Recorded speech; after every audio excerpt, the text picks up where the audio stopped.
অনুভবকে ধন্যবাদ। আমাদের এনএসএস এর যে কোনো অনুষ্ঠানের মূল মন্ত্রই হলো সামাজিক দায়বদ্ধতার পাশাপাশি জাতীয়তাবাদী চেতনাকে ছাত্রছাত্রীদের মধ্যে আরো বেশি বেশি করে প্রসারিত করা, এবং তাই যথোপযুক্তভাবেই অনুভব জাতীয় সঙ্গীতের মাধ্যমে শুরু করলো আজকের অনুষ্ঠান। অনুভবের আর একটা গান আছে, আমরা সেটা কিছুক্ষণ বাদে অনুভবের থেকে শুনবো। আমরা অনুষ্ঠানের এই পর্যায়ে এইবার ডেকে নেব আমাদের অত্যন্ত সিনিয়র অধ্যাপক, আমরা যার সাথে দীর্ঘদিন ধরে কাজ করে অনুপ্রাণিত এবং সমৃদ্ধ, ডক্টর শুভজিৎ গাঙ্গুলি, আমাদের অত্যন্ত কাছের স্যার। দীর্ঘদিন ধরে মানে আক্ষরিক অর্থে এই মহাবিদ্যালয়ের ভিত্তিপ্রস্তর থেকে শুরু করে প্রত্যেকটা ইট কাঠ পাথরের সাথে এবং ছাত্রছাত্রী এবং পঠন পাঠন সমগ্র কিছুর সাথে অঙ্গাঙ্গিভাবে স্যার জড়িত।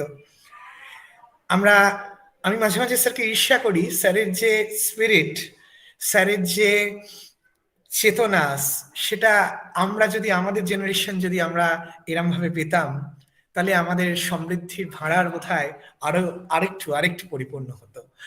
তাই এবার আমি অনুরোধ করব ডক্টর শুভজিৎ গাঙ্গুলিকে আমাদের অনুষ্ঠানে তার স্বাগত ভাষণ দেওয়ার জন্য। স্যার। ধন্যবাদ সম্রাট। আমার কথা কি শোনা যাচ্ছে? স্যার, একদম পরিষ্কার। Thank you. ধন্যবাদ সম্রাট। সবাইকে শুভ অপরাহ্ন। আমাকে কিছু বলার জন্য অনুরোধ করা হয়েছে। এই বলাটা তো একটু কঠিন, তবু সবার অনুরোধ উপেক্ষা করা গেল না। সৌমিত্র, কৃষ্ণেন্দু সবাই বলেছে, প্রিন্সিপাল নিজে অনুরোধ করেছেন। যাই হোক, বিষয়টা হচ্ছে যে রাজ্য সরকার যে উদ্যোগটা গ্রহণ করেছে সেটা একটা সাধু উদ্যোগ। কেননা পড়াশোনার সাথে সাথে অন্যান্য বিভিন্ন বিষয়ে ছাত্রদেরকে আগ্রহী করে তোলা, ছাত্রদেরকে সচেতন করে তোলার যে ঘোষণা ছাত্র সপ্তাহের মধ্য দিয়ে করেছে রাজ্য সরকার, সেটা অভিনব একটা বিষয়। এবং এই উদ্যোগকে খুব সফল ও সুন্দরভাবে মহা সমারোহে এগিয়ে নিয়ে চলেছে আমাদের দায়িত্বপ্রাপ্ত অধ্যাপকরা। বিশেষভাবে উল্লেখযোগ্য অধ্যাপক সৌমিত্র সরকার, অধ্যাপক কৃষ্ণেন্দু দে, অধ্যাপক গোলাম মুস্তাফা এবং অধ্যাপক শিবশঙ্কর করণ। এবং বর্ণময় অনুষ্ঠানকে অনেক বেশি গতিদান করছে আমাদের কলেজের অধ্যক্ষের সক্রিয় সহযোগিতাও। তাই প্রত্যক্ষ এবং অপ্রত্যক্ষভাবে জড়িত সকল অধ্যাপক এবং সবাইকে, অফিস কর্মী সবাইকে আমার আন্তরিক অভিনন্দন, শুভেচ্ছা এবং ভালোবাসা জানাই। আজ অনুষ্ঠানের সম্ভবত, যদি ভুল না করি, তৃতীয় দিন। আমি বিগত দুটো অনুষ্ঠানে নিজের ব্যক্তিগত কারণের জন্য উপস্থিত থাকতে পারিনি। আজকে তৃতীয় দিনে একটি উল্লেখযোগ্য এবং অত্যন্ত স্পর্শকাতর একটা বিষয়কে নেওয়া হয়েছে এবং আমি সাধুবাদ জানাই এই উদ্যোগ যারা গ্রহণ করেছে তাদেরকে, এই অধ্যাপকদের। অত্যন্ত প্রাসঙ্গিক এবং এর কর্ণধার হিসাবে আমরা আজকে আমাদের মধ্যে যাকে পাচ্ছি, তিনি একজন অত্যন্ত সংবেদনশীল, মানবিক এবং প্রকৃত অর্থে সমাজকর্মী হিসাবে খ্যাত ডাক্তার ভোলানাথ মান্না মহাশয়কে কলেজের তরফ থেকে ওনাকে আমাদের সশ্রদ্ধ প্রণাম জানাই, আন্তরিক শুভেচ্ছা ও অভিনন্দন জানাই। আজকের এই স্পর্শকাতর বিষয়, অতিমারি, প্যান্ডেমিক সিচুয়েশন প্রায় প্রত্যেককে কম বেশি আক্রমণ করেছে। অনেক পরিবারে অনেক দুঃখজনক ঘটনা ঘটেছে, অনেক পরিবার অর্থনৈতিকভাবে বিপর্যস্ত হয়ে পড়েছে। তাই আমরা একটা কঠিন অবস্থার মধ্যে দিয়ে চলেছি এবং আজও চলেছি, এখনো চলছি। আমরা জানি না কবে কিভাবে কাটিয়ে উঠবো এই সাংঘাতিক পরিবেশ বা পরিস্থিতিটাকে। তাই আমার ছাত্র সমাজকে একটাই অনুরোধ, যে আরো সচেতন হতে হবে, নিজেদের নিরাপত্তা নিজেদেরকে বুঝে দেখতে হবে, বুঝতে হবে, ভাবতে হবে এটা নিয়ে। আমরা মাস্কটাকে ঠিকভাবে ব্যবহার করব, গলার হার হিসাবে নয়। আমরা যত্রতত্র দাঁড়িয়ে চা খাবো না, সিগারেট খাবো না মাস্কটা খুলে যখন আমরা বাইরে বেরোবো। আমরা প্রয়োজন মতো স্যানিটাইজ করব, দূরত্ব বিধি মেনে চলবো। সঠিকভাবে আমাদের এই কাজগুলো করার মধ্য দিয়ে, একটু শৃঙ্খলাবদ্ধ ভাবে এই কাজগুলো করার মধ্য দিয়েই কিন্তু আমরা অনেকটা অংশে একে প্রতিহত করতে পারবো, এই প্যান্ডেমিক সিচুয়েশনকে প্রতিহত করতে পারবো। প্রয়োজন ছাড়া দরকার নেই বাড়ির থেকে বেরোনোর, প্রয়োজন ছাড়া অন্যান্য কাজে অংশগ্রহণ করার দরকার নেই। ফলে এই কটা কথা আমার এই প্ল্যাটফর্মের মধ্য দিয়ে বলার সুযোগ পেয়েছি, আমি তাই বললাম। এবং তোমরা সবাই সুস্থ থাকবে, সবাই ভালো থাকবে, সবাই অত্যন্ত সচেতন থাকবে, নিরাপদ থাকবে। এবং আজকে আমরা যাকে পেয়েছি তার মধ্য থেকে অনেক অভিজ্ঞ মতামত আমরা শুনতে পাবো, আমরা সমৃদ্ধ হব অবশ্যই। তাই আমি অধীর আগ্রহে অপেক্ষা করছি তার বক্তব্য শোনার জন্য। তাই আমার বক্তব্য, সাধারণ মানুষ হিসেবে আমার এই বক্তব্যকে আমি দীর্ঘায়িত করব না। আরেকবার এই সঙ্গে জড়িত সকল অধ্যাপক, অধ্যাপিকা এবং অফিস কর্মচারী, ছাত্রছাত্রী সবাইকে আমার আন্তরিক শুভেচ্ছা, ভালোবাসা, অভিনন্দন জানিয়ে আমি আমার বক্তব্য শেষ করছি, সম্রাটকে দিচ্ছি। ধন্যবাদ। স্যারকে ধন্যবাদ স্যারের সুচিন্তিত বক্তব্যের জন্য। সত্যি একটা তমস্যা আমাদেরকে গ্রাস করেছে। The catastrophe seems to be unending. Still, we should be hopeful that we will overcome these dark, gloomy days. Now, the government of West Bengal, in spite of all the pandemic situation, in spite of all the crises that the entire country has been facing for the last couple of years, the social welfare schemes has been continuing in tandem. Thanks to this approach of the government, which has always been very, very specific about the role of the students in the development of the state. Actually, when our Chief Minister, Honorable Chief Minister Mamata Banerjee, she decided to celebrate Students' Day from January 1, 2022, it was actually announced in an administrative meeting from Modhogram. It actually opened the floodgate of social welfare schemes. Rupees 150 crore to rupees 200 crore has been allocated to help students who are belonging to the marginal section of the society.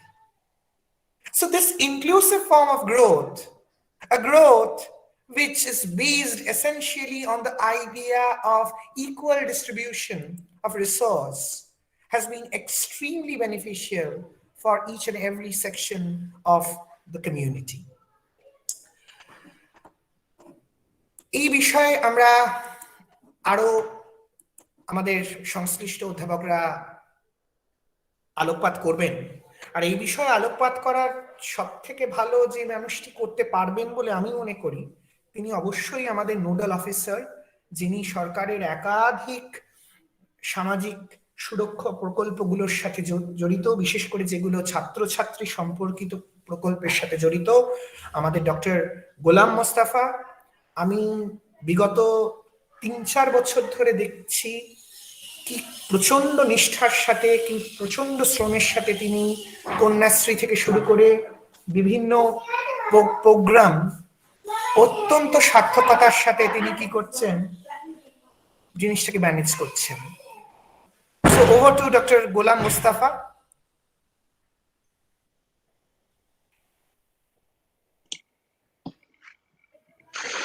Am I audible? Yes, perfectly, Ghulam. সবাইকে শুভ সকাল। সকাল তো আর নেই, শুভ দুপুর। আমার শ্রদ্ধেয় বয়োজ্যেষ্ঠ সহকর্মীবৃন্দ, আমার সমবয়সী এবং আমার থেকে বয়সে ছোট সহকর্মীবৃন্দ, আমার শিক্ষাকর্মী বন্ধুগণ এবং স্নেহের ছাত্রছাত্রীরা, প্রত্যেককে যথাযথ সম্মান স্নেহ প্রদর্শনের মাধ্যমে আমি আমার ক্ষুদ্র বক্তব্য শুরু করছি। প্রথমেই আগে সম্রাটকে বলি, ভাই আমি কর্তব্যের খাতিরে কাজগুলো করি, এত এত আমাকে সামনে না নিয়ে এলেও চলবে। এগুলো আমি নই, আমার পরে যিনি আসবেন তিনিও আশা করব এই কাজগুলি করবেন। অ্যাকচুয়ালি এগুলো কলেজের কাজ, ছাত্রদের জন্য কাজ। এগুলো যিনি থাকবেন তাকেই নিষ্ঠার সঙ্গে করতে হবে, আদারওয়াইজ মূল ব্যবস্থাটা ভেঙে পড়বে। সুতরাং এখানে আমার কতটা ক্রেডিট আছে আমি জানি না, তবে সবচেয়ে বেশি ক্রেডিট যার আছে তিনি আরেকজন মানুষ, তিনি হচ্ছেন আমাদের প্রিন্সিপাল স্যার। কারণ যতবার আমি কলেজে এসেছি এই প্যান্ডেমিক সিচুয়েশনে উনি প্রত্যেকদিন উপস্থিত থেকেছেন। ভাই তুমি একা কেন আসবে, আমিও থাকবো তোমার সঙ্গে, কাজটা তোমার একার নয়। সুতরাং আমাকে যদি এই জায়গায় সম্মানিত মানে সম্মান প্রদর্শন করা হয়, ওই মানুষটাকে যদি করা না হয়, তাহলে মনে হয় কোথাও একটা গ্যাপ থেকে যাবে। যাই হোক সম্রাট, আমাকে এই কি বলবো এত সম্মান দেওয়ার জন্য, যদিও আমি যোগ্য নই, অনেক ধন্যবাদ ভাই তোমাকে। আচ্ছা আগে বলি, কয়েকটা জায়গা না বললেই নয়। আজকে এই যে প্রোগ্রামটা সম্ভব হয়েছে তার জন্য আমি খুব মনের মণিকোণা থেকে আমি কি বলবো অভিবাদন জানাচ্ছি বা ধন্যবাদ জানাচ্ছি শ্রী সম্রাট ব্যানার্জিকে। কারণ গতকাল বেলা 4টে পর্যন্ত আমরা জানতাম না যে আদৌ আমরা এই প্রোগ্রামটা করতে পারবো কিনা। একদিকে সরকারের ঘোষণা যে অনলাইন অফলাইন এই নিয়ে একটা ডামাডোল চলছে, কি হবে কি হবে। সেই সঙ্গে প্রিন্সিপাল স্যার বারবার ফোন করছেন, কি করব ভাই। আমি সম্রাটকে ফোন করছি, কৃষ্ণেন্দুকে ফোন করছি, বা সৌমিত্রকে ফোন করছি, কি হবে। তো যাই হোক, খুব কম সময়ের মধ্যে আমাদের সম্রাট ভাই যেভাবে এই টোটাল ব্যাপারটাকে হ্যান্ডেল করলে, আমি তো ভাই হ্যাটস অফ টু ইউ। কারণ এই তোমরা তোমাদের মতো এই অতন্ত্র প্রহরী আছে বলেই হয়তো আমাদের কলেজটার উত্তরোত্তর শিবিরদের দিকে আমরা আশাবাদী হতে পারছি। সেই সঙ্গে ওদিকে কৃষ্ণেন্দু এবং সৌমিত্র তারাও সমান তালে সম্রাটের সঙ্গে যোগাযোগ রেখে চলেছে। এবং সেই সঙ্গে আরেকজন মানুষকে আমরা কি বলবো ধন্যবাদ না দিলে হয়তো বৃত্তটা সম্পন্ন, সেটা হচ্ছেন আমাদের শ্রদ্ধেয় আজকের স্পিকার শ্রী ডক্টর ভোলানাথ মান্না মহাশয়, মেডিকেল অফিসার IPGMER। উনি এত শর্ট টাইমের মধ্যে যেভাবে আমাদের সঙ্গে আন্তরিকতার হাত বাড়িয়ে দিয়েছেন এবং আমাদের এই প্রচেষ্টার সঙ্গে একাত্ম হওয়ার চেষ্টা করেছেন এবং আমাদের ডাকে সাড়া দিয়েছে, তার জন্য স্যার আপনাকে অনেক অনেক ধন্যবাদ। প্রতিষ্ঠানের পক্ষ থেকে ধন্যবাদ, টিচারদের পক্ষ থেকে ধন্যবাদ এবং আমাদের অবশ্যই ছাত্রছাত্রীদের পক্ষ থেকে ধন্যবাদ জানাচ্ছি। কারণ আপনার অমূল্য বক্তব্য আমাদেরকে নিশ্চয়ই সমৃদ্ধ করবে এবং আপনার বক্তব্যকে পাথেয় করে আমরা এই করোনা প্যান্ডেমিক থেকে করোনা প্যান্ডেমিককে প্রতিহত করে আমরা আবার সমাজের বা জীবনের মূল স্রোতে ফেরার চেষ্টা করব। আচ্ছা, আজকে আমরা এই প্রোগ্রামটা রাখার অ্যাকচুয়ালি এটা আমাদের অফলাইন হওয়ার কথা ছিল, কিন্তু যেহেতু হঠাৎ করে অফলাইনটা বন্ধ হয়ে গেল, তাই আমাদেরকে অনলাইনে আসতে হলো। এটা হয়তো স্যারকে যদি আমরা সামনাসামনি দেখতে পেতাম, আই কন্ট্যাক্টের মাধ্যমে স্যারের কথাগুলো শুনতে পেতাম, হয়তো আরো বেটার হতো। কিন্তু পরিস্থিতি যেহেতু পারমিট করছে না, আমাদেরকে এখন সেই দুধের স্বাদ ঘোলে মেটানোর মতো অবস্থা হবে। তবে কি স্বাদটা তো একই থাকবে, বক্তব্যগুলো যদি আমরা অনুধাবন করতে পারি, মননে গেঁথে নিতে পারি, তাহলে হয়তো আমরা লাইফে সার্ভাইভ করতে পারবো, আরো বেটার জায়গায় যেতে পারবো। যাই হোক, আমার সবাইকে আমার অনুরোধ, স্যারের বক্তব্য সবাই মন দিয়ে শুনুন বা আমরা শুনি, এবং স্যার যে বক্তব্যগুলো যে গাইডলাইন গুলো আমাদের দেবেন, যে ইনফরমেশন গুলো দেবেন, সেগুলো শুধুমাত্র শুনে শোনার জন্য শুনবো না, মানার জন্য শুনবো এবং সেগুলোকে জীবনে কার্যকরী করার জন্য শুনবো। সকলকে যথাযথ সম্মান এবং ধন্যবাদ জ্ঞাপন করে আমার এই ক্ষুদ্র বক্তব্য শুরু করছি। ওভার টু ইউ সম্রাট। ধন্যবাদ ডক্টর গোলাম মোস্তফা। ডক্টর গোলাম মোস্তফা যেহেতু আমি যেমনটা বলছিলাম, আমাদের নানা সামাজিক প্রকল্পগুলোর মধ্যে ওতপ্রোতভাবে জড়িত, তার এই ভাবনা চিন্তাগুলো আমাদেরকে নিঃসন্দেহে আরো বেশি সমৃদ্ধ করেছে। আমরা আমাদের মূল বক্তা ডক্টর ভোলানাথ মান্নার কাছে পৌঁছবো, কিন্তু তার আগে আমাদের এই স্টুডেন্টস উইকের সেলিব্রেশন সংক্রান্ত নানা বিষয় আসায় এইগুলো নিয়ে একটু আলোকপাত করার জন্য আমি অনুরোধ করব আমার সহকর্মী শুভশ্রী। শুভশ্রীকে আমাদের ছাত্রছাত্রীদের কাছে স্টুডেন্টস উইকের সামগ্রিক পরিকল্পনা এবং আশু কর্তব্যগুলোকে নিয়ে একটু আলোকপাত করার জন্য। আর তার কিছুক্ষণের পরেই আমাদের আজকের বক্তা, আমাদের এই অঞ্চলের অত্যন্ত নামকরা চিকিৎসক, মানুষের পাশে সবসময় যিনি এই মহামারীর মধ্যে থেকে কাজ করেছেন, তার কথা আমরা শুনব। Over to you, Subhashree.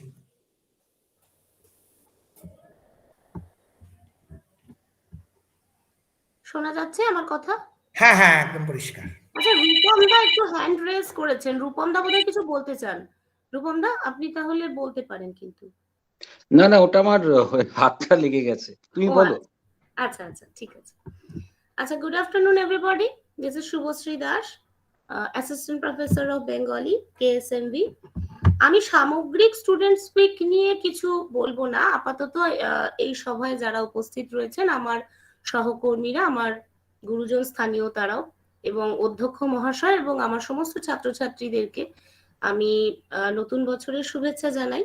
এবং আমি আজকে যে বিষয়টা নিয়ে জাস্ট কয়েকটা ইনফরমেশন দেব বা কয়েকটা জরুরি কথা বলবো, সেটা হচ্ছে আগামীকাল স্টুডেন্টস উইক পালনের একটি গুরুত্বপূর্ণ অধ্যায়, সেটা হচ্ছে ব্যানার বা পোস্টার কম্পিটিশন। তো এই পোস্টার কম্পিটিশনটার কিছু পদ্ধতি বা নিয়ম, যেহেতু এটা অনলাইনে হচ্ছে, আমরা পরিস্থিতিগত কারণে আমরা এটা অফলাইনে পালন করতে পারছি না। তো সেই জন্য একটা পেইন্টিং কম্পিটিশন অনলাইন করাটা তো খুবই জটিল, বা অনেকেই হয়তো আমাদের ছেলেমেয়েরা আছে যারা এতটাও জানবে না বা বুঝতে পারবে না যে কিভাবে করতে হবে। তো সেই জন্য আমাকে এনএসএস টিমের পক্ষ থেকে জানানো হয় যে পদ্ধতিগুলো একটু জানিয়ে দিতে, যেহেতু আমি কম বেশি একটু আধটু ছবি আঁকতে পারি বা আঁকি। তো এই বিষয়ে আমি ছেলে মেয়েদের বলবো, এখানে আজকে খুবই কম সংখ্যক উপস্থিতি রয়েছে, যেটা খুবই লজ্জাজনক, কারণ সমস্ত গ্রুপে এতবার শেয়ার করার পরেও এত কম পরিমাণ ছেলে মেয়ে যদি উপস্থিত হয়, তাহলে কিন্তু এটা খুবই লজ্জাজনক বিষয়। তো যাই হোক, আমি যে কজন আছে তাদেরকে জানিয়ে রাখছি, যারা যারা পোস্টার কম্পিটিশনে অংশগ্রহণ করতে চাস, তাদের প্রত্যেকেই বলি যে এই অনলাইনে যখন এই পোস্টার কম্পিটিশনটা আমাদের অনুষ্ঠিত করতে হচ্ছে, সেখানে আমি চাইবো যে এটা তোরা নিজেদের বাড়িতে বসে অবশ্যই কর, আমরা সকলেই সেটাই চাই। এবং যেহেতু পোস্টার ব্যাপারটা কিন্তু একটু বড় মাপে হয়, হ্যাঁ, ব্যানার বা পোস্টার এটা খুব বড় মাপের একটা আর্ট ওয়ার্ক, কিন্তু সেটাকে ছোট গণ্ডিতে আমরা করছি, কারণ যেহেতু সবার বাড়িতে হয়তো আর্ট পেপার অ্যাভেলেবেল নাও হতে পারে, অনেক দোকান বাজার বন্ধ হওয়ারও অনেক রকম শিডিউল হয়েছে, অনেক জায়গায় পার্শিয়াল লকডাউন হয়েছে। তো সেক্ষেত্রে তোরা A4 পাতা যার বাড়িতে, যেগুলো তোরা পরীক্ষার জন্য ইউজ করিস, অনলাইন পরীক্ষার জন্য, তাতেই তোরা করতে পারিস ব্যানারটা চাইলে। এবং টপিকটা তো এর আগেই বোধহয় বলা হয়েছে, বিষয়টা হচ্ছে যে এই যে কোভিড পরিস্থিতি, প্যান্ডেমিক, তার যে প্রভাব বা তার যে গাইডলাইন গুলো আছে, যে মাস্ক পরতে হবে বা স্যানিটাইজার ইউজ করতে হবে, সোশ্যাল ডিস্টেন্সিং করতে হবে, এইগুলোর বিষয়ে যে সচেতনতা, সেটা কেন্দ্র করে তোরা আঁকতে পারিস। এছাড়া তোরা যে কোনো কোভিড পরবর্তী যে প্রকৃতির অবস্থা বা মানুষের সমাজের সোশ্যাল যে প্রভাবগুলো, সেগুলো নিয়েও কিন্তু, যেমন অনেকের কাজ চলে গিয়েছে, বা অনেকে, আমরা জানি যে একটা দীর্ঘ সময় অনেক শ্রমিকদের, মাইগ্রেটেড শ্রমিক যারা পরিযায়ী শ্রমিক, তাদের যে যাতায়াত করতে হচ্ছে, এইগুলোকে তোরা কিন্তু ইস্যু করতে পারিস। তবে আমি বলবো সবচেয়ে ভালো ইস্যু এগুলোই, যে এই যে আবার থার্ড ওয়েভ শুরু হলো, আবার নতুন করে একটা করোনার প্রকোপ বাড়তে শুরু করেছে। তো সেটার মধ্যে আমরা অ্যাওয়ারনেসটা যদি করতে পারি, কারণ এনএসএস মানে তো তাই যে নিজে এবং নিজের সমাজকে সচেতন করে তোলা। তো সেই জন্য তোরা এই পোস্টারগুলোর ভাবনাটা সেরকম ভাবে রাখ, আমার মনে হয়। আর এই গেল হচ্ছে ফর্ম, আর কি ফর্মে এটা হবে, এবং যে কোনো ধরনের রং তোরা ব্যবহার করতে পারিস। এবং ব্যানার বা পোস্টারের মূল বিষয় কিন্তু অত্যন্ত রংচঙে হয়, যেটা মানুষকে আকর্ষণ করে। তুই যে কথাটা বলতে চাইছিস, সেটা যাতে মানুষ শুনতে পায়, মানুষ বুঝতে পারে, তাকে চোখটাকে টানে। তো সেই রকম মাস্ট বি কালারফুল, একটু কালারফুল করার চেষ্টা করবি। আর কিছু স্লোগান বা কিছু বক্তব্য, সেগুলো খুব বড়, একটু বড় হরফে যাতে লেখা যায় সেই চেষ্টাটা করবি। আর এছাড়া আর যেটা বলার সেটা হচ্ছে যে যখন তোরা এই ব্যানার পেইন্টিংটা শুরু করবি আর কি বাড়িতে, তোরা কোনো বইয়ের ওপরে বা কিছুর ওপরে একটু দূর থেকে মোবাইলটা রেখে কিছুক্ষণের জন্য অন্তত একটু অন হওয়াটা দরকার। 12টা থেকে সম্ভবত কম্পিটিশনটা শুরু হবে, 12টা থেকে 2টো।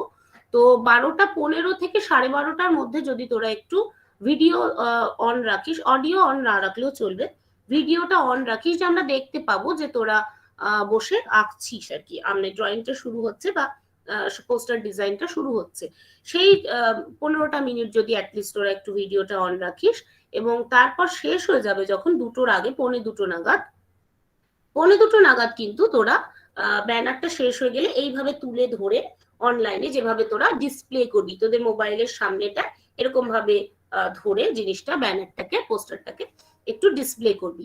এটা অন্তত সবাই একসাথে যদি 3-4 মিনিটও যদি তোরা করতে পারিস তাহলে কিন্তু বেটার। কারণ আমি এটাই বলতে চাইছি যে যেহেতু আমরা এই ব্যানার কম্পিটিশনটা করছি, এটার কিছু এভিডেন্স না থাকলে তাহলে এই কম্পিটিশনটা আমাদের অর্থহীন হয়। এছাড়া আরেকটা কথা, সেটা হচ্ছে একটা গুগল ফর্ম কিন্তু সৌমিত্র স্যার তৈরি করেছেন, সেই ফর্মটা তোদের মধ্যে সার্কুলেটেড হবে।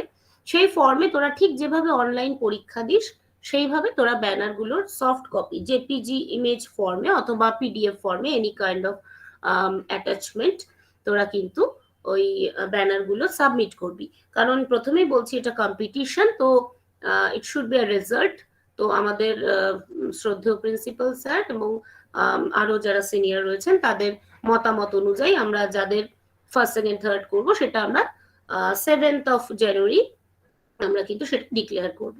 তো সেই জন্য তোরা ঠিকভাবে ব্যানারটা কমপ্লিট করবি এবং ফর্মে তোরা সাবমিট করবি।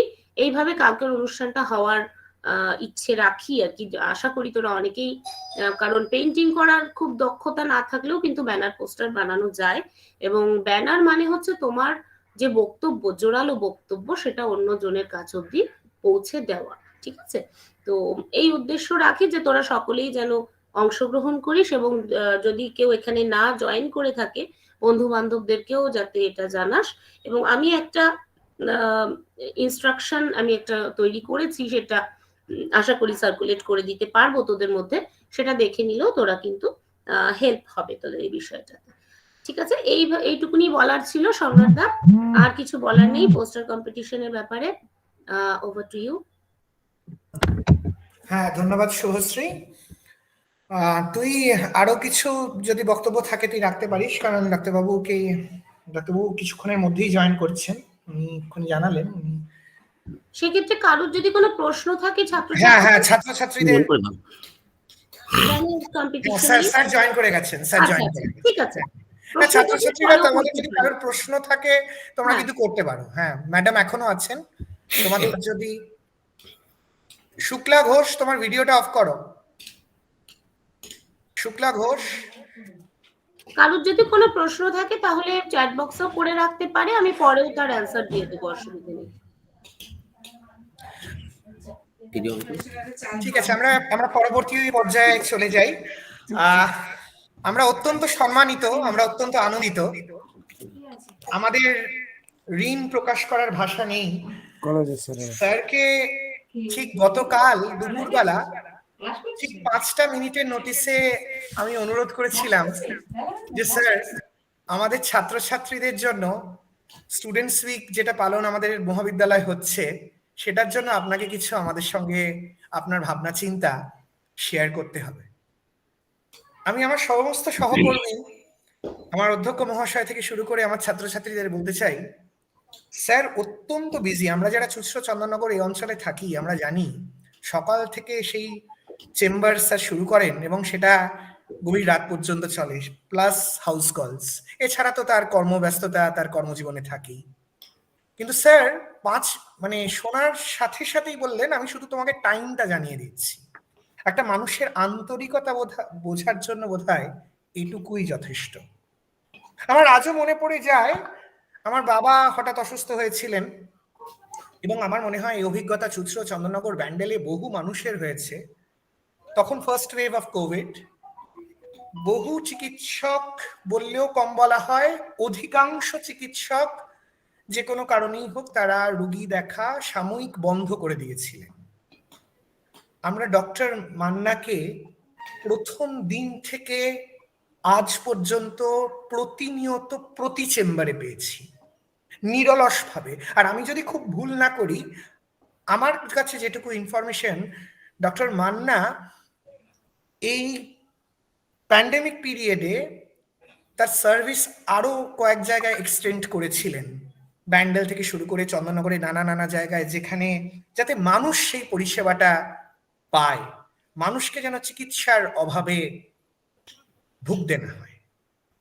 এবং অত্যন্ত সন্তোষের বিষয়, স্যারের যে এই selfless dedication and sacrifice to heal people, to make out people out of the jeopardy, এটা কিন্তু আমাদের বাংলার সর্বপ্রচলিত দৈনিক আনন্দবাজার পত্রিকা থেকে শুরু করে, বর্তমান থেকে শুরু করে, এই সময় নানা পত্রপত্রিকায় স্যারের এই সেলফলেস স্যাক্রিফাইসের একটা স্বীকৃতি পাওয়া গেছিল স্যারের ছবি দিয়ে, স্যারের। এবং আজকে আমরা সত্যি সম্মানিত যে স্যার আমাদের মধ্যে এসে উপস্থিত হয়েছেন। আসলে a doctor just doesn't simply cure, he heals.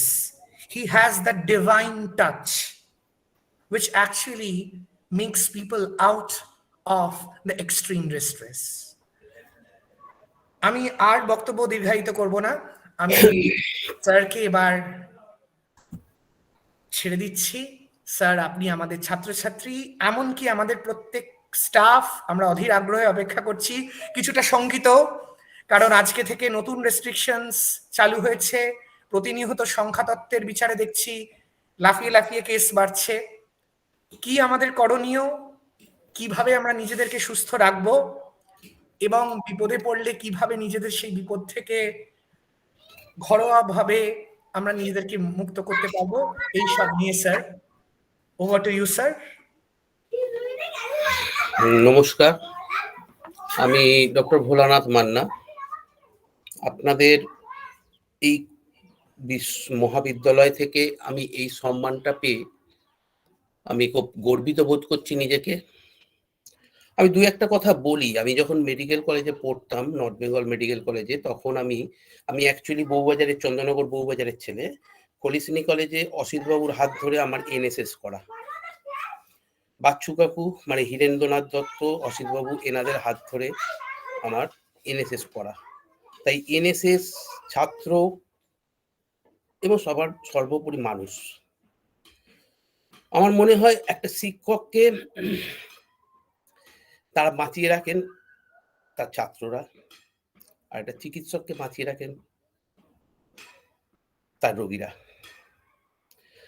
আমি আপনাদের প্রথমে একটা কথা বলে রাখি, আমাকে খুব কম সময়ে বলা হয়েছে, সেই কারণে আমি হয়তো সবটা টেকনিক্যাল ব্যাপারগুলোকে তৈরি করে উঠতে পারিনি।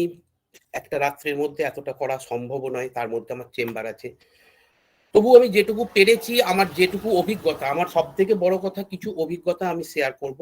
সেই অভিজ্ঞতাগুলো যেটা প্রথমে হয়তো কিছু লেখা পড়ে শোনাবো, কিছু স্লাইড শো করার চেষ্টা করব।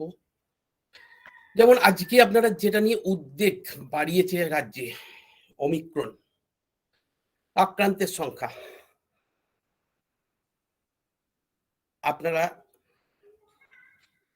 গত দুদিন ধরে টিভিতে মনে হয় একটা খবর দেখছেন, আমাদের একজন ডাক্তারবাবু, যিনি আমার সঙ্গে একসঙ্গে 12 বছর চাকরি করেছেন, গতকাল ভোরে কোভিড আক্রান্ত হয়ে মারা গেছেন।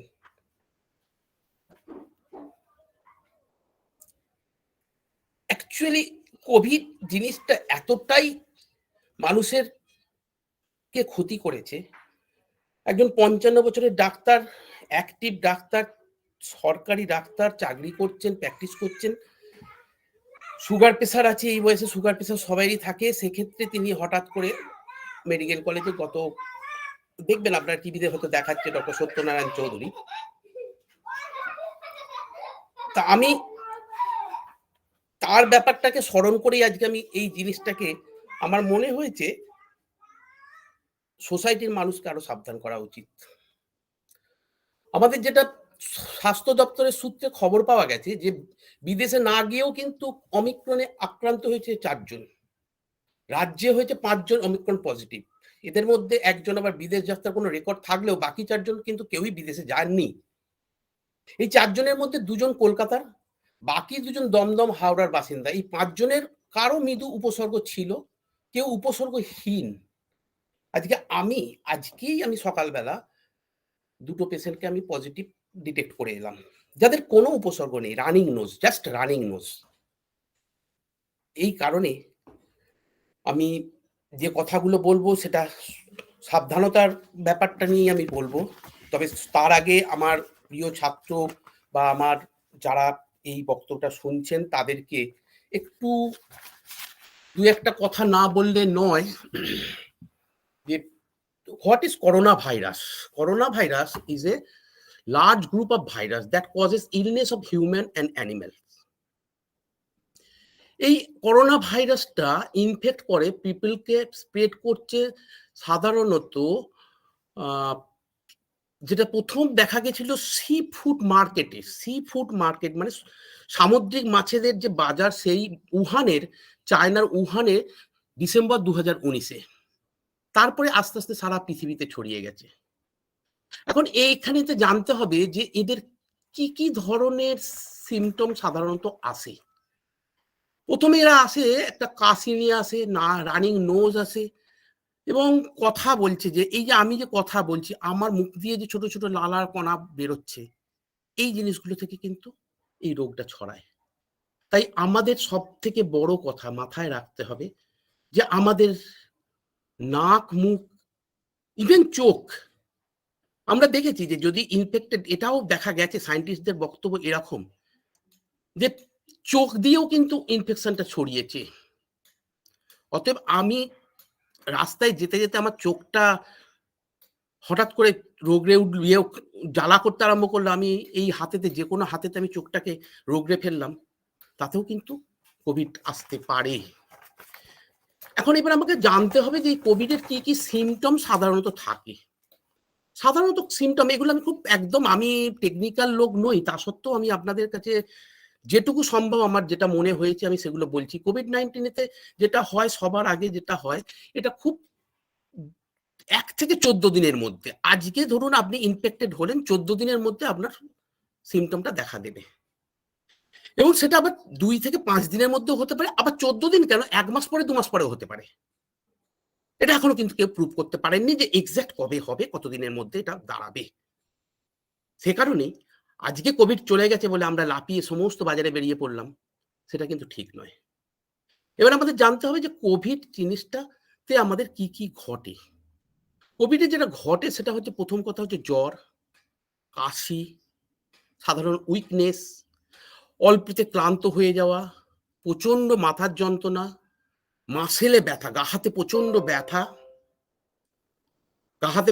ব্যথা, গলা ব্যথা, শ্বাসকষ্ট এবং গা বমি।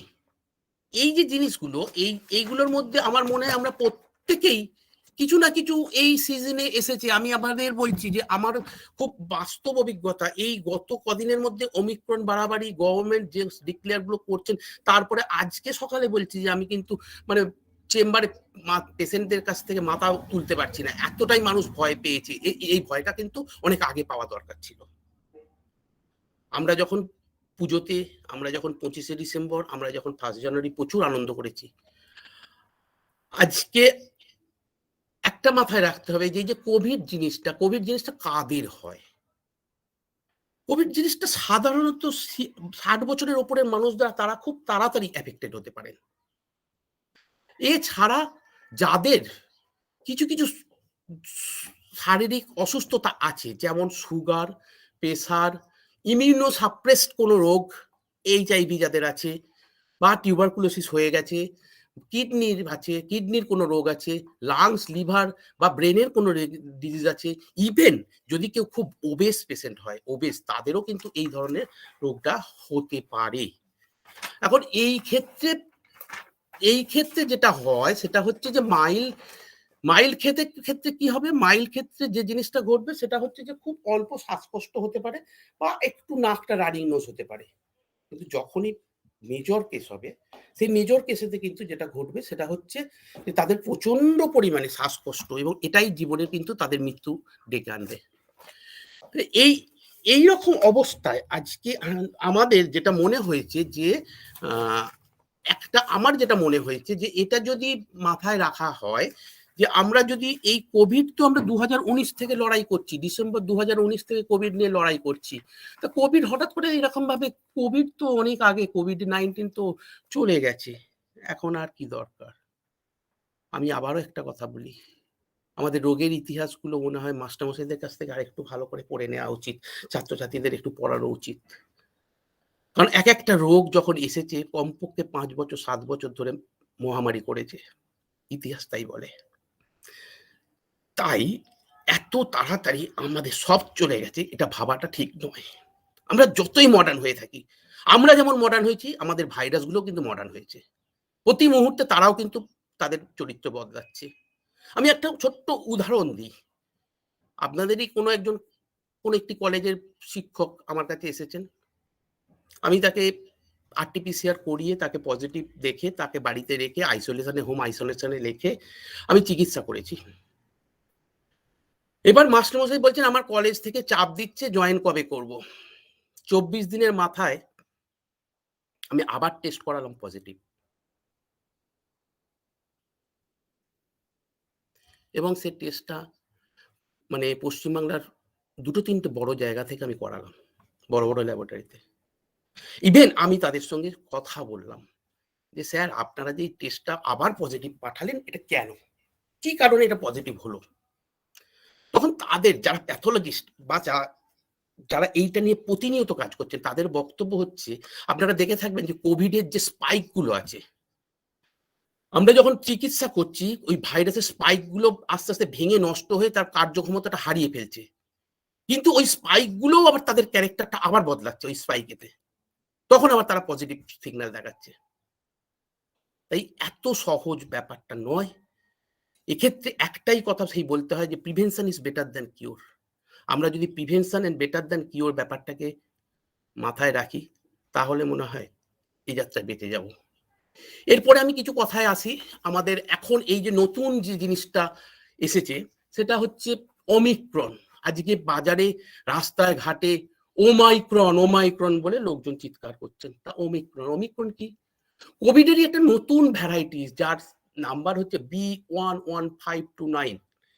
এটা নতুন করে আবার দেখা দিয়েছে আফ্রিকাতে, এবং এই সিরিজের যে এই ওমিক্রনটা মাল্টিপল স্পাইক নিয়ে তারা আবার নতুন করে এসছে। আপনাদের আমি একটা কথা, আমার ছোট ভাই বোনেদের আমি একটা জিনিস বলি, যে আপনারা নিশ্চয়ই দেখে থাকবেন যে গিরগিটিকে যদি দেখে থাকেন তাহলে দেখবেন যে গিরগিটিকে যখন আপনি তাড়া দেবেন সে কিন্তু সঙ্গে সঙ্গে রংটা চেঞ্জ করে ফেলে। প্রকৃতি থেকে আমাদের শিখতে হবে। এই যে ভাইরাস, যাকে আমরা মারবার জন্য আমরা সমস্ত ওষুধপত্র দিয়ে মহারথীটা আমরা চেষ্টা করছি, ভ্যাকসিন বের করছি, তারা কিন্তু চেঞ্জ করে ফেলছে নিজেদের। এবং এটাই হচ্ছে ব্যাপার। আমরা যেমন টেকনিক্যালি আমরা যেমন সমস্ত রকম দিকে উন্নতি হচ্ছে, ভাইরাসও কিন্তু সেইভাবে উন্নত হচ্ছে। তা সেই জন্যে আমার যেটা বক্তব্য, ওমাইক্রন আমাদের ভয়ের কিছু নয়, কিন্তু যে ব্যাপারটা ওমিক্রনের যে ব্যাপারটা, এটাতে এখন যে ঘটনাটা ঘটেছে একই রকম, ওমিক্রনের কিন্তু একই জিনিস একই সিমটম নিয়ে আসছে, কিন্তু সেটা নিয়ে আমাদের ভয় পাবার কিছু নেই। আমরা যদি এই ব্যাপারটায় ভয় পেয়ে যাই, তাহলে কিন্তু ওই গিরগিটিটা কিন্তু আমাদের হাতে মরে যাবে, আমরা কিন্তু তাদের হাতে মরে যাব। আমরা কিন্তু সেটা করলে চলবে না। আমাদের দরকার পড়লে তাদের সঙ্গেও, যেমন গিরগিটি তার রং বদলাচ্ছে, ভাইরাস যেমন রং বদলাচ্ছে, আমাদেরও কিন্তু প্রিভেনশনটা নিতে হবে। এই ক্ষেত্রে আমাদের প্রিভেনশন নেওয়ার জন্যেই যে কথাগুলো বলবার আছে, আমি কয়েকটা স্লাইড দেখাবার চেষ্টা করব, যদিও খুব বেশি। এখন যেটা ব্যাপারটা হচ্ছে যে এখন এরকম ধরনের প্রশ্নগুলো অনেকগুলো আসবে, যে তাহলে কি এই ওমিক্রন যে নতুনটা এসছে, তারা না, আগের যেমন RT-PCR করে আমরা সমস্তটাই পেয়ে যেতাম, এখন কিন্তু সেই আরটিপিসিআর সেম টাইপের টেস্ট করে কিন্তু আমরা পাবো না, আমাদের এখন পিসিআর টেস্টটাকেও বদলাতে হবে, এবং সেটাও এখন আমাদের সায়েন্টিস্টরা চেষ্টা করছে, এবং এটা যদি আমরা চেষ্টা করতে না পারি তাহলে কিন্তু মুশকিল হবে। তা এখন এই ওমিক্রনের ক্যারেক্টার বা এই জায়গাগুলোকে বোঝাতে গেলে যে জিনিসটা করতে হবে সেটা হচ্ছে যে ওমিক্রন একই রকম ভাবে ওমিক্রন আমাদের ক্ষেত্রে সেই একই, আমি কোভিডের যে কথাগুলো বললাম, যা যা সিমটম সেই সিমটম গুলি নিয়ে আসে, তারা কিন্তু কোনো রকম ভাবে কিছুই আলাদা নয়, বরঞ্চ সায়েন্টিস্টদের কথা অনুযায়ী বলছে এই ওমিক্রনটা আরো মারাত্মক, আরো তাড়াতাড়ি ছড়িয়ে পড়ছে, সেই জন্যে আমাদের এতটা সজাগ হওয়া দরকার। আমাকে একটু সময় দিন, আমি কয়েকটা স্লাইড দেখাবো, তারপরে আরো কিছু বক্তব্য রাখবো, একটু সময় দিন। হ্যাঁ একদম স্যার।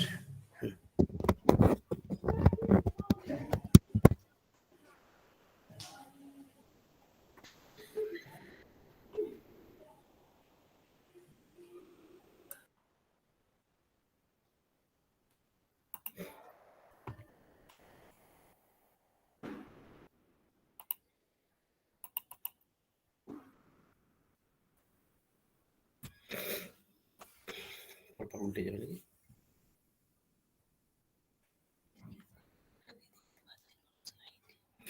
কিছু স্লাইড দেখতে পাচ্ছেন এখন আপনারা? এখনো স্লাইডটা আমরা কিছু দেখতে পাচ্ছি না স্যার, এখনো ভিজিবল না।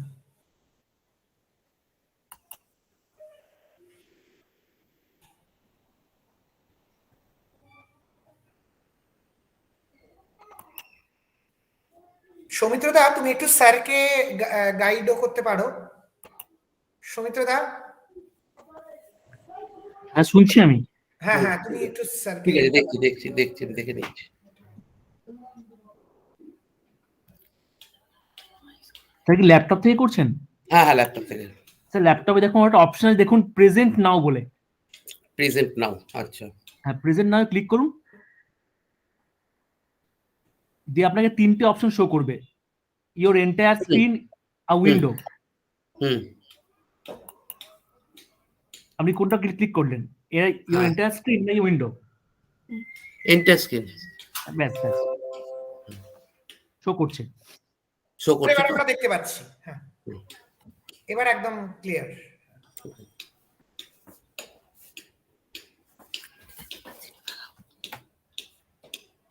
এবার আপনি আপনার যে প্রেজেন্টেশন আছে না, যে পেজটার মধ্যে আছে ওটাকে ক্লিক, এটাকে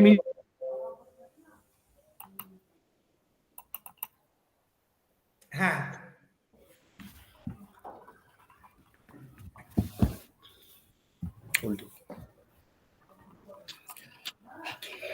হ্যাঁ, এবারে আমি এই যে স্লাইডটা একটু আগে আমি আপনাদের জয়েন করার আগে আমি ম্যাডাম একটা কথা বলছিলেন যে আপনাদের ছোট ছোট বাচ্চা ছেলে মেয়েদের যে বলছিলেন যে তোমরা আঁকো, আমার মনে হয় এই জিনিসটা থেকে তাদের কিছু হেল্প হবে, এবং আমি এগুলো একটার পর একটা দেখাচ্ছি, এবং আমাদের কি প্রিকশন নিতে হবে যেটা আপনাদের টপিক, সেই টপিকটা কিন্তু এখানে চলে আসবে, আপনি একটা একটা করে দেখতে থাকো।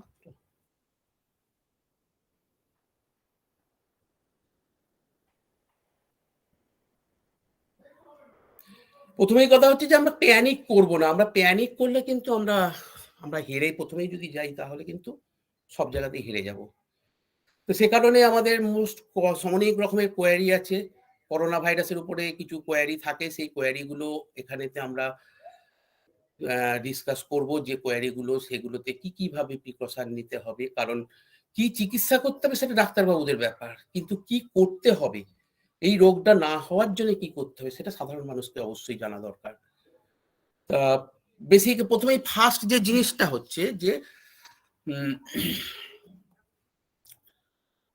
এটা ডিরেক্টলি ইনডিরেক্টলি একটা মানুষ থেকে আর একটা মানুষের কাছে ছড়ায়, কোভিড-19 একটা মানুষের থেকে আরেকটা মানুষের কাছে ছড়ায়, এবং এটা কি করছে, প্রথমে কাকে ইনভলভ করছে, আপার রেসপিরেটরি ট্র্যাক্ট। আপার রেসপিরেটরি ট্র্যাক্ট বলতে আমি যদি খুব সহজভাবে বলি যে আমার মুখ থেকে গলা ভেতরে যেটা হবে সেই জায়গাটা হচ্ছে আপার রেসপিরেটরি ট্র্যাক্ট। এই আপার রেসপিরেটরি ট্র্যাক্টটা দিয়ে কিন্তু এটা ইনভলভ করে প্রথমেই, সাধারণত নোজ, থ্রোট এবং এয়ারওয়েজ, এবং তারপরে সেটা লাংসে চলে যায়। তো এটা প্রথমে পাওয়া গেছিল করোনা ভাইরাস, আমি একটু আগেই যেটা বললাম যে ডিসেম্বর 2019-এ 2019-এ উহানে সেটা করোনা ভাইরাস কিভাবে মানে ইনফেক্টিভিটি এটা এই করোনা ভাইরাস এবং Omicron as well as Omicron, এরা কিন্তু হাই ইনফেক্টিভিটি এবং লো মোর্টালিটি। কারণ এরা কিন্তু এমন নয়, আমি এখনো বলছি যে একটা মানুষ হঠাৎ করে করোনা ভাইরাসে বা অমিক্রনে ইনফেক্টেড হলো সে সঙ্গে সঙ্গে মারা যাবে, এটা কিন্তু কখনোই হতে পারে না, যদি না তার অন্যান্য রোগগুলো থাকে, যেমন সুগার প্রেসার। আমি যেটা বলছিলাম যে আমাদের যে ডাক্তারবাবু তিনি হ্যালো যে ডাক্তারবাবু তিনি তার যেমন মানে সুগার প্রেসার দুটোই ছিল, এবং মানে এটা দুর্ভাগ্যবশত এরকম অনেক মানুষকে আপনারা যারা হারিয়েছেন তাদের প্রত্যেকেরই এই জিনিসগুলো ঘটেছে। এবং সেই ক্ষেত্রে এই জিনিসটা মাথায় রাখতে হবে যে 60 বছরের ওপরে মানুষরা অবশ্যই কসাস হতে হবে, যাদের এই ধরনের রোগগুলো আছে তাদেরও কসাস হতে হবে। এখন ভাববেন যে ছাত্রছাত্রীদের এই অমিক্রন বা করোনা জেনে কি হবে। আমি আজকে একটা ছাত্রকে বলছি যে তুমি বাইরে থেকে যে জিনিসটা নিয়ে এলে, এরকমও বলা হচ্ছে যে এই ভাইরাস কিন্তু দরকার পড়লে 24 ঘন্টা পর্যন্ত একটা জামাতে, একটা যে কোনো সারফেসে, ডেড সারফেসে কিন্তু বেঁচে থাকতে পারে।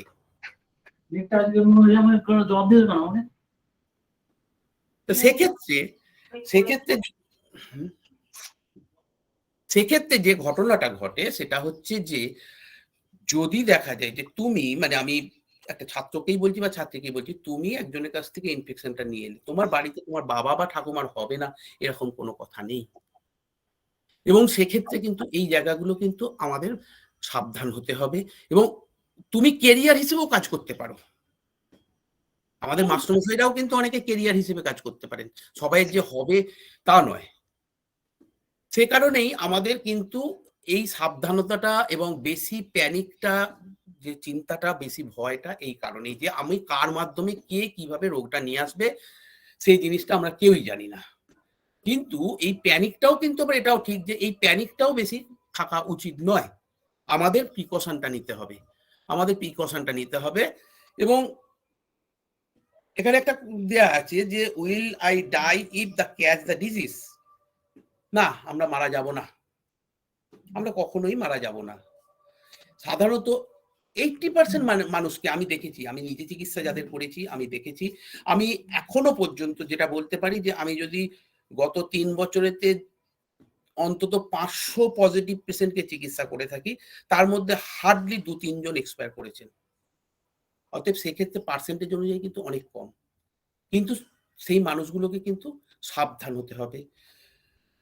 এটা এই জায়গাটাকে কিন্তু মাথায় রাখতে হবে যে আমরা কিন্তু সব মানুষই যে মারা যাবেন, সব মানুষেরই খারাপ কিছু হয়ে যাবে তা নয়। কিন্তু সব থেকে বাজে জিনিস যেটা, একবার কোভিড হয়ে গেলে তাদের যে সাইড এফেক্ট গুলো, কারণ কোভিড এমন কোথাও নেই এখনো যে পোস্ট কোভিড যে সিমটম গুলো আমরা দেখছি, কোভিডে পোস্ট কোভিড সিমটমেতে যে মানুষটা, আমি আমার বেশ কিছু ঘনিষ্ঠ পেশেন্টদেরকে দেখেছি, যে মানুষটা 40 বছর বয়স, জীবনে কোনোদিন সুগার ছিল না, কোভিড এর পরে তার 450 সুগার নিয়ে সে প্রেজেন্ট করছে আমার কাছে।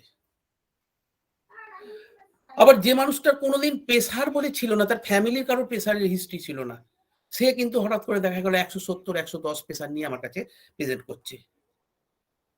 তাই কোভিড এমন কিছু মানে হয়তো মেরে দেবে না, কিন্তু এমন কিছু এফেক্ট করে দেবে মানুষের শরীরকে, যে এফেক্টটা আমাদের কিন্তু পার্মানেন্ট হয়ে যাবে, এটাও একটা ভাবার আছে। সেই জন্যে আবার বলি আমাদের সাবধান হতে হবে। এখন এখানেতে একটা কথা লেখা আছে যে most coronavirus leads illness are generally mild, especially in children and young adult. আজকে থেকে দেখবেন পশ্চিমবঙ্গ সরকার 15 থেকে 18 বছরের বাচ্চাদেরকে ভ্যাকসিন দিতে আরম্ভ করেছেন। কেননা কোভিডের বারে যে কথাটা বলছিলাম যে তারা মেনলি 60-এর ঊর্ধ্ব এবং যাদের ভ্যারাইটি সিমটম আছে সেই সিমটমের রোগীদেরই এটা এফেক্টেড হয়, সাধারণত বাচ্চাদের হয় না, কিন্তু বাচ্চারা কেরিয়ার হিসেবে কাজ করতে পারে, এটা বারে বারে মাথায় রাখতে হবে। এখানে দেখুন, আর children also at risk of corona virus infection? Relatively rare, mild in children, relatively rare and mild in children. সেক্ষেত্রে just 2% of cases under the 18 years of age and fewer 3% develop in severe critical diseases. এই যে বাচ্চাগুলো যাদের হবে, এদের কিন্তু একটা করে একটা বাজে একটা জিনিস ঘটনা ঘটিয়ে দেবে। বাজে যে ঘটনাটা ঘটিয়ে দেবে সেটা হচ্ছে যে তাদের একটা কোনো অর্গানকে পার্মানেন্টলি একটা ডিস্টার্ব করে দেবে। তারপরেরটা, how exactly the corona virus spread, কিভাবে এক্স্যাক্টলি ছড়িয়ে যায়। বলছে একটা infected person can spread the infection to the healthy person. একটা ইনফেক্টেড পারসন যে কোনো ভাবে কিভাবে যাচ্ছে, এই যে দেখুন কথাগুলো, পয়েন্টগুলো লেখা আছে, আমি যেগুলো বললাম সেগুলোই আবার আমি এখানে দেখাচ্ছি যে আই দিয়ে। আমি আপনারা দেখে থাকবেন যে এই কোভিড পিরিয়ডেতে যেটা আমরা দেখেছি যে চোখের ডাক্তারবাবুরা তাদের চিকিৎসা প্রায় বন্ধ করে দিয়েছিলেন। কেন বন্ধ করে দিয়েছিলেন? কারণ তারা এই কারণেই বন্ধ করে দিয়েছিলেন যে সব থেকে বেশি চোখ এবং নাক মুখ দিয়ে কোভিডটা ছড়ায়। আজকে ওই যে ডাক্তারবাবু তার চোখটাকে এক্সামিন করলেন, তিনি হয়তো রাস্তায় কোনো একটা কোভিড পেশেন্টের সঙ্গে দেখা হয়েছে, তার সঙ্গে হাতে হাত মিলিয়েছেন, বা তার কাছ থেকে কোনো ড্রপলেট ইনফেকশন এসে তার সেই চোখেতে তিনি হাত দিয়েছেন, এভাবে কিন্তু ছড়ায়। এছাড়া ভ্যারাইটিস ক্লোজ কন্ট্যাক্টে হতে পারে, কন্ট্যাক্ট উইথ কন্টামিনেটেড সারফেস থেকে হতে পারে, সেই জন্য এই আবার এখানে একটা কথা বলছি যে করোনা ভাইরাস ওমিক্রনটা কি খাবার দিয়ে আসে? এই জিনিসগুলো কিন্তু আমার ছাত্রছাত্রীদের ক্লিয়ার থাকা দরকার। আমি যদি এই জিনিসটাকে ক্লিয়ার থাকতে পারি যে হ্যাঁ এই জিনিসটা কোথা থেকে হবে, কোথা থেকে হবে না, না খাবার দিয়ে কখনো আসে না, যদি না আমি কোনো রকম ভাবে ইনফেক্টেড হয়ে থাকি বা আমার খাবারের মাধ্যমে সাধারণত আসে না।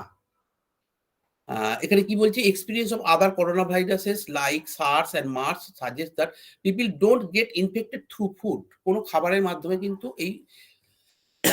এটা কখনোই আসে না, এটা কখনোই খাবারের মাধ্যমে আসবে না। একমাত্র যেটা বারে বারে বলছি, খাবার যখন খেতে যাই তখন কিন্তু কোনো ড্রপলেট, আমি আবারও বারে বারে বলছি যে কোনো ড্রপলেট মুখ দিয়ে যে আমার কথা বলছি, আমি যে হাঁচি কাশি, এইরকম ড্রপলেট কিন্তু খাওয়ার সময় বেরোয় না। সে কারণে খাবারের মাধ্যমে কিন্তু এটা আসা কখনোই সম্ভব নয়।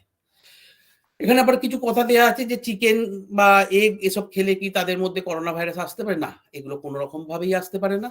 এগুলো, এই চিন্তা ভাবনাটা আমাদের একদমই ভুল। এরপরে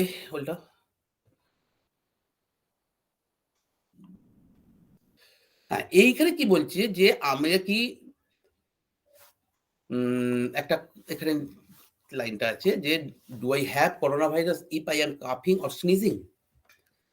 হ্যাঁ, অবশ্যই আপনার যদি কাফিং বা স্নিজিং থাকে, you can suspect to have corona virus only if, যদি আপনার জ্বর, কাশি, শর্টনেস অফ ব্রেথ থাকে এবং ট্রাভেল হিস্ট্রি তো করোনা একটা যেখানেতে করোনা হচ্ছে সেরকম জায়গার যদি আপনি এরিয়া থেকে আসেন, এখন যেমন হচ্ছে লন্ডনেতে প্রচুর পরিমাণে হতে আরম্ভ করেছে, এবং আমি দেখছি যে আমি খুব শুনতে খারাপ লাগলেও আমার একটা অভিজ্ঞতা বলি। আমার এক বন্ধু ন্যাশনাল হেলথ সার্ভিস ইউকেতে আছে, তার আন্ডারে যত ডাক্তার আছে সে বলছেন যে আমার যত জুনিয়র কলিগ আছে তার মধ্যে 19 জনের পজিটিভ, কিন্তু কারোর সিমটম নেই।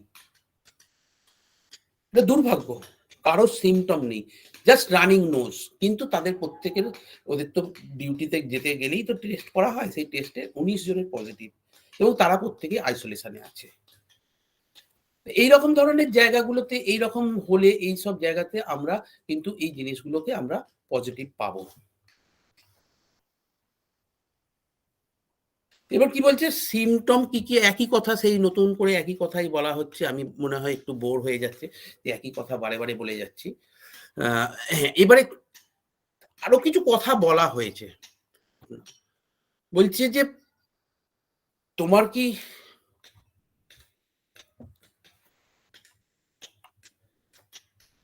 সিমটমস হলো, তারপরে আমি এই জায়গাটাতে বলছি যে একটা জিনিস বলছে যে ইনহেল অফ স্ট্রিম, মানে গরম জলের ভাপ নিলে বা যদি ভেপার নেওয়া হয় বা হাত ধোয়া হয়, তাহলে কিন্তু এই ভাইরাসগুলো কি কমে? এটা একদম সত্যি কথা। কারণ হচ্ছে যে এই যে ভাইরাসগুলো, তারা কিন্তু একই কথাই প্রথমেই বলেছি, আবারও বলছি, এরা কিন্তু গিয়ে বসে প্রথমে আপার রেসপিরেটরি ট্র্যাক্টে। আপার রেসপিরেটরি ট্র্যাক্ট মানে হচ্ছে নাক, মুখ, গলা। এবার যদি আমি এই জায়গাটাকে বারে বারে গার্গেল করি, তার মানে এই নয় যে আমি একদম গরম করে ওই জায়গাটাকে পুড়িয়ে ফেললাম, ঘা করে ফেললাম। আমি যদি ইনহেল করি, ভেপার ইনহেল করি, আমি যদি ভেপারটা ইনহেল করি বা আমি যদি বারে বারে একটু ভাপ নিই, তাহলে ওই জায়গাটা অনেকটাই পরিষ্কার হয়ে যাবে। এবং সেটা কিন্তু যেমন হাতটা বারে বারে পরিষ্কার করলে যেরকম ধরনের পরিষ্কার থাকবে, ঠিক সেরকম ধরনের গলাটাকেও পরিষ্কার রাখাটা দরকার। একটা খুব ছোট্ট কথা বলেছে এখানে, দেখুন একটা জিনিস বলেছে যে আমাদের এই যে কোভিড বলুন, অমিক্রন বলুন, এগুলোর সঙ্গে সাধারণ জ্বরের কি তফাৎ আছে, এইটা কিন্তু আমাদের খুব ভালো করে মাথায় রাখতে হবে। আমার সাধারণ জ্বর নাকি কোভিড, এই জায়গাটা নিয়ে প্যানিক করাটা কখনোই উচিত নয়। এখানে কিন্তু একটা জিনিস খুব সুন্দরভাবে বলা আছে যে কোল্ড যদি হয় বা যেটা ঠান্ডা লেগে বা ফ্লু মানে ইনফ্লুয়েঞ্জা ভাইরাস যদি হয় বা করোনা ভাইরাস, এদের প্রত্যেকের একটা করে টাইম দেয়া আছে। এই ফ্লু মানে হচ্ছে যে ওই ওয়েদারের জন্য আমি ঠান্ডা লাগালাম, আমি ট্রেনেতে জার্নি করলাম, বাসে জার্নি করলাম, জানলা খুলে যে ঠান্ডাটা লাগলো, সেই ঠান্ডাতে যে জ্বর বা সর্দি কাশিটা হবে সেটা 1 থেকে 2-3 দিনের মধ্যে হবে। ফ্লু যেটা মানে ইনফ্লুয়েঞ্জা, সেটাও কিন্তু যেদিন থেকে আমার ইনফেকশন হলো, কারোর একটা ফ্লু হয়েছে, ইনফ্লুয়েঞ্জা হয়েছে, সেখান থেকে আমার কিন্তু 1 থেকে 4 দিনের মধ্যে হবে। হোয়ারাস কোভিড কিন্তু এরকম ওই 1 থেকে 4 দিন 5 দিনের মধ্যে নয়, সে কিন্তু 2 থেকে 14 দিন, ইভেন দেখা গেছে যে 1 মাস 2 মাস পরেও কিন্তু হতে পারে। এবার কি হবে সিমটমটা দেখুন, সিমটমেতে কি বলছে যে এই সিমটমটা কোল্ডের ক্ষেত্রে বলছে গ্র্যাজুয়াল হবে, ইনফ্লুয়েঞ্জা হলে অ্যাব্রাপ্ট হবে। কারণ আমাদের একটা অভিজ্ঞতা আছে, আমার বন্ধু, আমার কলিগ আমার সঙ্গে কাজ করে, আমার পাশের টেবিলে বসে, আমি যদি সে হাঁচি কাশি ইনফ্লুয়েঞ্জা নিয়ে আসে, সে কিন্তু পরের দিন আমি বাড়ি গিয়ে দেখবো, পরের দিন ওই দিনই আমি সন্ধ্যাবেলা দেখবো যে আমার ইনফ্লুয়েঞ্জা বা এটা ধরে গেছে। কিন্তু সেক্ষেত্রে কোল্ড বা কোভিডে কিন্তু এটা গ্র্যাজুয়ালি হয়, এটা এত তাড়াতাড়ি কিন্তু কখনোই হবে না। এবং এই সিমটম গুলো এখানে আবার একটা প্রশ্ন করেছে যে how long the symptom last, কত দিন পর্যন্ত থাকতে পারে। সাধারণত সর্দি কাশিতে জ্বর বা ফ্লুয়েতে যে জ্বর, সেটা 3 থেকে 7 দিন। মানে আমাদের সেই ছোট্টবেলার একটা কথা ছিল, আমরা গ্রামেতে এটা বলতো যে, মানে এটা যদিও হাসির কথা, যে ওষুধ খেলেও 3 দিন, ওষুধ না খেলেও 3 দিন। এটা আমাদের বাবা মায়েরা আমাদের কিন্তু এটা একটা সুন্দরভাবে শিখিয়েছিলেন। তা আমরা সেটা হয়তো মাঝে মাঝে অনেকে চেষ্টা করি প্রয়োগ করার, কারণ ডাক্তারবাবু 3 দিন দেখলাম, 4 দিন দেখলাম, তারপরে কমলো না, তাই আপনার কাছে এলাম। তো এটা কিন্তু এখন কিন্তু সেই সময়টা নয়, এখন কিন্তু এরকম ধরনের ঘটলে কিন্তু ডাক্তারের সঙ্গে পরামর্শ করতে হবে। কারণ এটা আপনি কিন্তু কখনোই কনফার্ম করতে পারবেন না যে কোভিড আপনার ইনফেকশন হয়েছে কিনা, ইভেন আমরাও কিন্তু পারবো না। কিন্তু আমাদের একটা কি, আমরা রোগী দেখতে দেখতে, মানে একটা মানুষের ঠোঁট, নোজ, এগুলো, গলার ভেতরটা, এটা দেখতে দেখতে আমাদের একটা চোখ তৈরি হয়ে যায়। এবং আমি এখনো পর্যন্ত গর্বের সঙ্গেই বলছি যে যাদেরকে বলছি তাদের মধ্যে 80% যাদেরকে বলি যে টেস্ট করতে, তাদের 80%ই পজিটিভ হয়েছে। মেবি 20% হয়তো ভুল হয়েছে, কিন্তু 80%ই পজিটিভ হয়েছে। কারণ এটা একটা, এই কারণেই আমি বলছি যে আপনাদের কিন্তু এই ধরনের এই সময়, বিশেষ করে যখন একটা প্রাদুর্ভাব ঘটেছে, এই সময় কিন্তু অবশ্যই ডাক্তারের কাছে থাকবেন। এবার কি বলছে যে কোল্ডে কি বলছে যে সাধারণত কোল্ডের ক্ষেত্রে জ্বরটা অল্প স্বল্প হয়, ফ্লু হলে জ্বর হবেই, কোভিড হলেও জ্বর হবেই, কোভিড বা অমিক্রন হলে জ্বর হবেই। কিন্তু যে ব্যাপারটা হচ্ছে যে এই রানিং নোজ, নাক দিয়ে জল পড়া, এটা ঠান্ডা লাগলে খুব কমন, নাক দিয়ে জল ঝরছে। আমি সারা রাত্রির ধরে আমি দার্জিলিং মেলে জার্নি করে জানলা দিয়ে হাওয়া ঢুকেছে, আমি যখন ফিরলাম দেখা গেল যে আমি ট্রেন থেকে নামলাম, ব্যান্ডেলে নেমেছি বা বর্ধমানে নেমেছি, আমার নাক দিয়ে জল ঝরছে, এটা খুব কমন। কিন্তু ফ্লু ক্ষেত্রে সেটা সবসময় হবে না, এবং কোভিডের ক্ষেত্রেও কিন্তু হবে না বলা হচ্ছিল। কিন্তু এখন আবার বলছি, আমি প্রথমেই বলেছি যে আমরা যত বিজ্ঞান উন্নত হচ্ছি, ভাইরাস কিন্তু আমাদের থেকে অনেক বেশি উন্নত হচ্ছে। এখন শুধু শুধু রানিং নোজ নিয়ে প্রেজেন্ট করছে, শুধু রানিং নোজ নিয়ে। আরেকটা জিনিস হচ্ছে সোর থ্রোট, মানে গলা ব্যথা। গলা ব্যথাটা কিরকম ধরনের হতে পারে? আমার গলা ব্যথাটা হচ্ছে যে ঠান্ডা লাগলে আমার গলা ব্যথা হবে, আমি মাফলার জড়ানো না থাকলে আমার ঠান্ডাটা লাগলে আমার গলা ব্যথা হবেই, কিছু করার নেই। গলার ভেতরে যে গ্ল্যান্ড গুলো আছে, সেই গ্ল্যান্ড গুলো যে গ্ল্যান্ড গুলো একটু সরি, হ্যাঁ, এই গ্ল্যান্ড গুলো ঠান্ডা লাগলে আমার গ্ল্যান্ড ফুলবে, আমার গলার ভেতরে যে গ্ল্যান্ড গুলো আছে সেই গ্ল্যান্ড গুলো ফুলবে। ঠান্ডা লাগলে হবে, ফ্লুতে হবে, কিন্তু সবসময় যে কোভিডে বা ওমিক্রনে হবে এরকম কোনো কথা নেই। কিন্তু শ্বাসকষ্টটা একটা জিনিস, শ্বাসকষ্টটা কিন্তু কোভিডের ক্ষেত্রে হবেই, শিওর হবে। কারণ সে প্রথমেই কিন্তু লাংস, আপার রেসপিরেটরি ট্র্যাক্ট থেকে সে সোজা লাংসে চলে যায়, এটা হচ্ছে ব্যাপার। এর সাথে আমি আর একটা জিনিস বলি কোভিডের ক্ষেত্রে, যেটা আপনাদের একটু সাবধান হওয়া উচিত। আপনারা দেখবেন ডাক্তারবাবু আমি না 2 দিন ধরে কোনো নাকে গন্ধ পাচ্ছি না, মানে নাকের মধ্যে যে সেন্স বার্ড গুলো আছে সেই সেন্স বার্ড গুলোকে কিন্তু কোভিড একদম এফেক্টেড করে দেয়। আমি এরকমও পেশেন্ট দেখেছি, 4-5টা পেশেন্ট দেখেছি যাদের কোনো সিমটম নেই, ইভেন তাদের বুকে একটু সর্দিও পর্যন্ত কিছু নেই। তারা যখন এসেছেন তারা কি না নাকে কোনো গন্ধ পাচ্ছেন না। এই নাকে গন্ধ না পাওয়াটাও কিন্তু একটা কোভিডের সিমটম হয়ে আসছে, বা কোভিড বা ওমিক্রনের। এবারে এই ক্ষেত্রে বলছে should I be tested for corona virus if I have high grade fever, cough and difficulty of breathing, or can I get a coronavirus test done just for the sake of satisfaction? না, যে আমার সবসময় হলেই, যে আমি একটু আগেই বললাম, আমি একটা কথাই বললাম যে আপনার এই জিনিসগুলো হলে এই মুহূর্তে এই সিচুয়েশনে এখন পৃথিবীর যা কন্ডিশন তাতে কিন্তু আপনার এক্সপার্ট ওপিনিয়ন নিতে হবে। হিস্ট্রি পড়ান, হিস্ট্রির টিচারই ভালো বলতে পারবেন, অঙ্ক করান, অঙ্কের টিচারই ভালো বলতে পারবেন। আমাকে যদি এসে বলা হয় যে স্যার এই অঙ্কটা করে দিন, আমি এটা পারবো না। আমি যদি অঙ্কের স্যারকে বলি যে এইখানেতে এই পেশেন্টটার কি পজিটিভ হবে, সে মাস্টারমশাই বলতে পারবেন না। সেক্ষেত্রে কিন্তু ইমিডিয়েট কোনো দোকানদারের ওষুধ খান, আপনি প্যারাসিটামল খেয়ে জ্বরটা সেই মুহূর্তে কমান, কিন্তু আপনি নিয়ারেস্ট ডাক্তারের সঙ্গে কন্ট্যাক্ট করুন, তা না হলে কিন্তু হবে না। আর সেক্ষেত্রে ডাক্তাররাই ঠিক করে দেয় যে কোন পেশেন্টটাকে সাসপেক্টেড কেস হিসেবে ট্রিট করা হবে।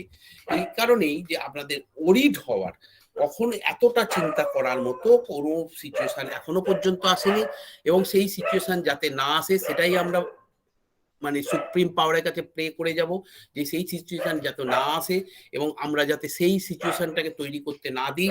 আজকে পশ্চিমবঙ্গ সরকার যে জিনিসটা করেছেন, যে প্রত্যেকটা স্টুডেন্ট যে অ্যাওয়ারনেসটা করতে চলেছেন বা করেছেন, এই ক্ষেত্রে প্রত্যেকটা মানুষকে কিন্তু এই অ্যাওয়ার করতে হবে। আজকে যদি আমার এই বক্তব্যটা 50 জন শুনে থাকেন, আমি আশা করব সেই 50 জন আরো ইনটু 50 জনকে, মানে 2500 লোকের কাছে এটা পৌঁছাবে।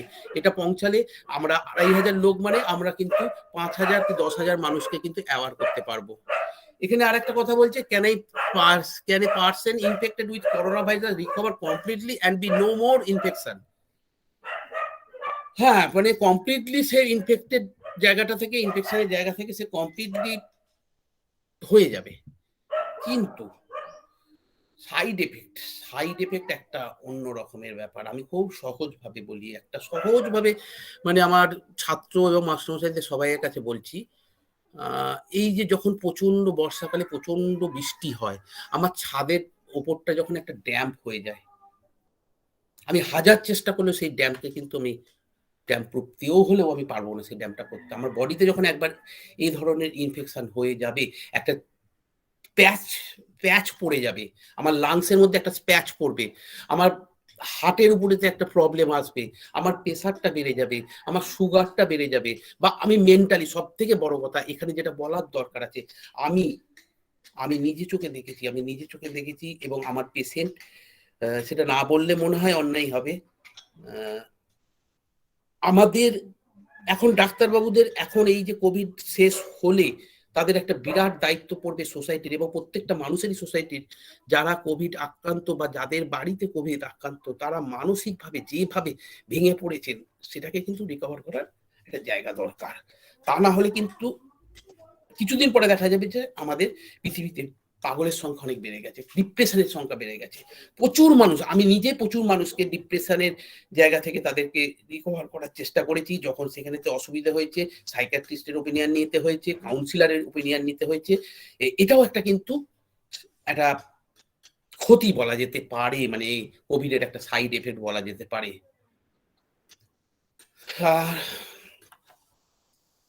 এবার এখানে বলছে যে আমরা কি কোভিড কে টেস্ট চিকিৎসা করতে পারি? হ্যাঁ, অবশ্যই। আমরা যদি যার যেমন হবে সেক্ষেত্রে আমরা কিন্তু চিকিৎসা করতেই পারি। কিন্তু একটা কথা হচ্ছে যে আজকে আমাদের একটা প্রশ্ন এসছে যে এই যে ভ্যাকসিন নিচ্ছি, এই ভ্যাকসিনটা আমরা নিয়ে লাভটা কি হচ্ছে? আমি আবারও বলছি, আমি যখন ওই ভ্যাকসিনটা তৈরি করছি, আমি কিন্তু কোভিড একটা ক্যারেক্টারের উপরে তৈরি করেছি যে তার ভ্যাকসিনটা, সে যখন তার স্পাইক গুলোকে চেঞ্জ করে দিয়েছে সেই অনুযায়ী কিন্তু আমরা ভ্যাকসিনটাকে তৈরি করিনি। সে কারণেই হয়তো আগামী দিনে খুব শীঘ্রই হয়তো আমাদের বুস্টার ভ্যাকসিন আসবে, এবং এটা আমরা ওয়েলকাম জানাবো যে আমাদের সেই বুস্টার ভ্যাকসিনটা আসুক। কারণ যতক্ষণ তারা না দমছে, আমাদের দমে গেলে কিন্তু চলবে না। এখানে আরেকটা কথা লিখছে যে আমরা কি এই গার্লিক খেলে আমাদের এসব করোনা ভাইরাস কমে? কোনোভাবেই কমতে পারে না, এটা কখনোই হতে পারে না। এই জিনিসগুলো কোনো সায়েন্স বেস নেই। এরকম ধরনের আমি দেখেছি যে, যেমন আমার নিজের চোখে দেখা যে পক্স হয়েছে, পক্স একটা ভাইরাল ডিজিজ, পক্স হয়েছে, লোকে প্রচুর নিম পাতা নিয়ে এসে খেতে আরম্ভ করে দিল। যখন হয়ে যাবে তখন কিন্তু তার প্রিভেনশন করে কোনো লাভ নেই। রোগ হয়ে যাবার পরে আমার এটা হয়ে পড়ে লাভ নেই। তার গার্লিক তো এইভাবে কোনোভাবে কিছু আটকাতে পারে না। হ্যাঁ, এখানে আরেকটা স্লাইডে বলছে যে আমাদের এই গরমকালটাই কি আউটব্রেকটা কোভিডের বা ওমিক্রনের কমে? ইয়েস। কেন? যেটা হচ্ছে, আপনারা নিজেরা বাড়িতে বয়স্ক লোক থাকলে দেখবেন, আমরা শীতকালে সাধারণত এই নভেম্বর মাস থেকে আমাদের ঘরে জামা কাপড়গুলো, শীতের জামা কাপড়গুলো বেরিয়ে পড়ে। মার্চ পর্যন্ত, ফেব্রুয়ারি মার্চ পর্যন্ত জামা কাপড়গুলো থাকে। তা এই ক্ষেত্রে অফ করে দাও, 1 সেকেন্ড অফ করে দাও। হ্যাঁ, একটুখানি 1 সেকেন্ড। ওয়েট। তা এইভাবে আমরা যেটা দেখেছি যে এই নভেম্বর থেকে মার্চ পর্যন্ত আমরা শীতের জামা কাপড় কিন্তু আমাদের বেরিয়ে পড়ে। কেন না? আমরা এই ঠান্ডাটাকে প্রিভেন্ট করার জন্য, যাতে ঠান্ডাটা, মাসুদের সময় হয়ে গেলে বলবেন। স্যার একদম, আমরা খুব মন দিয়ে শুনছি প্রত্যেকটা আলোচনা স্যার।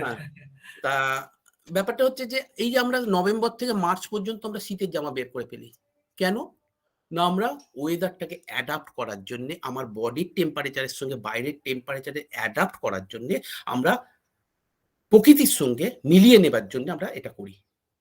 এবং যেই মুহূর্তে আমরা একদিন হয়তো সোয়েটারটা না পরে স্কুটিটা নিয়ে বেরিয়ে পড়লাম, পরের দিন দেখলাম আমি অসুস্থ হয়েছি। হোয়ারাস আপনি যখন এপ্রিল মাসে বা মে মাসেতে আপনি স্কুটিটা নিয়ে বেরোবেন, একটা সাদা মানে পাতলা একটা গেঞ্জি পরে বেরিয়ে গেলে কিচ্ছু হয় না। তার মানে আমি এটা বলতে চাইছি যে এই ঠান্ডাটা, কমন কোল্ড, যে জায়গাটা কমন কোল্ড, এই কমন কোল্ডটা কিন্তু আমার এই রোগটাকে, এই ধরনের রোগটাকে কিন্তু অনেকটা বাড়িয়ে দেবার চান্স থাকে। তো সেই ক্ষেত্রে সেই জায়গাটা থেকেই এখানেতে কথাটা বলছে যে ওয়েদারটা, শীতের ওয়েদারটাকে আমাদের এই রোগটাকে বেশি প্রাদুর্ভাব ঘটায়। ইয়েস, আপনারা দেখুন একটু মানে ইতিহাস যদি দেখেন বা এই কদিনের এই 19 থেকে 21 হয়ে গিয়ে এই যে সময়টা, এই সময়টা দেখুন যে যখন গরমকাল ছিল আমরা কিন্তু সেইভাবে অতটা দেখিনি। আমরা যখনই শীত পড়তে আরম্ভ করছে, শীতের মুহূর্তে, তখনই কিন্তু প্রাদুর্ভাবটা বেশি ঘটছে। তো এইখানে একটা সিজনাল ভ্যারিয়েশনের একটা ব্যাপার থাকে। তো এবার বলছে যে how long does the corona virus আর omicron survive over the surface or object. এখানেতে আমি তখনই বলছিলাম যে সার্ভাইভ করে 8 থেকে 10 ঘন্টা। ধরুন আপনি বাজার থেকে ফিরলেন, আপনার গায়ের কাছে কেউ একটা করোনা ভাইরাসের পেশেন্ট, মানে কোভিড পেশেন্ট বা ওমিক্রনের পেশেন্ট হাঁচি দিয়েছে, আপনার জামার হাতার কাছে লেগে আছে, আপনি কিচ্ছু জানেন না, এসে জামাটা খুলে দিলেন, জামাটা খুলে রেখে দিলেন, পরে ওটা পরে বেরোবেন বলে। আবার 3 ঘন্টা পরে বেরোলেন এবং ওই জামাটা পরবার সময় আবার না কিন্তু ওই হাতাটা কিন্তু আপনার মুখে লাগলো বা নাকে লাগলো, সেক্ষেত্রে কিন্তু আপনি কিন্তু ইনফেক্টেড হতে পারেন। এই ক্ষেত্রে আমি অ্যাজ এ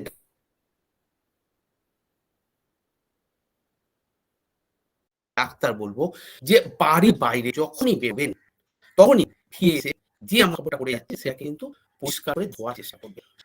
এটা না করলে আমরা কিন্তু আমাদের মৃত্যুটাকে আবার আমার রোগটাকে ডেকে নিয়ে আসবো। এখানে কি কথা বলছে যে paper, untreated wood, cardboard, sponge, fabric, glass, plastic, metal, এগুলোতে প্রত্যেকটাতেই এইরকম ধরনের থাকে। ইভেন এটাও বলা হচ্ছিল একটা সময় যখন কোভিডের পিক পিরিয়ড ছিল, তখন এরকমও মানে আমি বিদেশের যে স্ট্যাটিস্টিক্স বা তাদের যে কাগজপত্র দেখেছি, বলছে যে ব্যাংক কর্মীদের সাবধান করা হচ্ছিল যে আপনারা যতক্ষণ কাজ করবেন কোনোভাবে নাকে মুখের কাছে হাত দেবেন না, কারণ একটা টাকার মধ্যে যে ড্রপ রেট সেটা কিন্তু প্রয়োজনে মোটামুটি 24 ঘন্টা পর্যন্ত থেকে যায়। তাই এই কারণে এটা কিন্তু মাথায় রাখতে হবে। এই ক্ষেত্রে আমাদের কি ধরনের, এবার একটা কথা আমি আস্তে আস্তে কি প্রিকশন নিতে হবে, আমাদের এই প্রিকশনটা নিতে হবে, সেই জায়গাটা করোনা ভাইরাস, ওমিক্রন ভাইরাস, এইটার কি ধরনের প্রিকশন নিতে হবে, এটা মনে হয় আমার স্টুডেন্টদের কালকের যে টপিকসটা ম্যাডাম দিয়েছেন এটাতে অনেক কিছু কাজে লাগবে। এবং এইতে কি ধরনের, প্রথম কথাই হচ্ছে আমাকে মাস্ক পরতে হবে। মাস্ক কথাটা কোথায়, আপনারা যদি একটু ইতিহাসের বইগুলোকে, একটু পুরনো ইতিহাসের বই দেখেন, যখন প্লেগ ফ্লু হয়েছিল আজ থেকে 100 বছর 150 বছর আগে, তখনও কিন্তু এই একটা জিনিসে বাঁচিয়ে দিয়েছিল, সেটা হচ্ছে মাস্ক। আমার সৌভাগ্য হয়েছিল সেই সময়কার কিছু ছবিপত্র দেখার, সেই সময়কার লাইব্রেরির কিছু ছবি আমি লাইব্রেরি থেকে কালেক্ট করে দেখেছিলাম যে সেই সময় মানুষ কিন্তু লন্ডনে হাঁটছেন, তারা কিন্তু মাস্ক পরে। অতএব 100 বছর আগে যা শিখিয়ে গেছে সেটাই কিন্তু ধ্রুব সত্য। এবার বলছে যে কি ধরনের মাস্ক পরবে। সাধারণত দেখবেন রাস্তায় বেরিয়েছে লোক একটা রুমাল জড়িয়ে নিল, রুমাল দিয়ে কিন্তু হয় না, বা কাপড় দিয়ে কোনোভাবে হয় না, লেয়ার থাকবে। আমি বলতে চাইছি যে 3টে লেয়ার থাকবে, মিনিমাম লেয়ার থাকবে। লেয়ার গুলো না থাকলে এই জায়গাটায় যে কোনো একটা সময় কিন্তু যে কোনো ভাবে ধরতে পারে, মাস্ক পজিটিভলি এগুলো ঢুকে যেতে পারে। সে কারণেই যেটা আমাদের এখন ওই N95 ওই রোগের নাম দিয়ে এই সমস্ত কিছু N95, N19 এইসব মাস্কগুলো, এক্ষেত্রে কিন্তু কোনো কম্প্রোমাইজ নেই, কোনো কম্প্রোমাইজ নেই। শীতের দেশে যে পাওয়া যেত, যে আমরা বেড়াতে যেতাম আজ থেকে 10 বছর আগে দার্জিলিং এ বেড়াতে গিয়ে ঠান্ডা লাগছে, নাকে ঠান্ডাটা বন্ধ করতে হবে, তার জন্য একটা মাস্ক কিনে নিলাম, কাপড়ের মাস্ক, সেই মাস্ক কিন্তু কোনো কাজে লাগবে না। হয়তো অনেকের বাড়িতে আছে, জমানো আছে, সেগুলো কিন্তু কোনো কাজের নয়, সেটা কিন্তু এফেক্ট দেবে না আপনাকে, সেইভাবে সুযোগ দেবে না যে আপনাকে বাঁচবার, সেই সুযোগ দেবে না। তাই যেটা সায়েন্স, সেই সায়েন্সটাকে মানতে হবে। সায়েন্স তো ইতিহাসের উপরে নির্ভর করে। আমি একটু আগেই বললাম 100 বছর আগের ইতিহাস কিন্তু আমাদের শিখিয়ে দিয়ে গেছে যে এটাই সায়েন্স। আচ্ছা, আরেকটা কথা এখানে যে বলছে যে কোনো জন্তু জানোয়ারের কাছ থেকে কি এটা আসতে পারে না, কোভিড কোনোভাবে কখনো আসতে পারে না। কিন্তু একই কথা বারে বারেই বলছি যে আমি আমার নিজের মুখের কাছে, নাকের কাছে যখনই হাত লাগাবো তখন কিন্তু যাতে পরিষ্কার ওয়াশিং, হাতটা পরিষ্কার করি। আমার ওই যে পেট, আমার বাড়ির পেট, সেই পেটটা বাইরে কোথাও গেছে, তার কারোর কাছে তার যে ড্রপলেটটা কিছু নিয়ে আসেনি, আমি জানি না। অতএব সেই ড্রপলেটটা থেকেও বাঁচতে গেলে সে কিন্তু কেরিয়ার হয়ে গেল, সেই পেটটা কিন্তু কেরিয়ার, সে কিন্তু ড্রপলেটটা তার গায়ে লেগে আছে, সেই জায়গা থেকে বাঁচতে গেলে আমাকে কিন্তু হাতটা সবসময় ধুতে হবে। এবার উল্টো,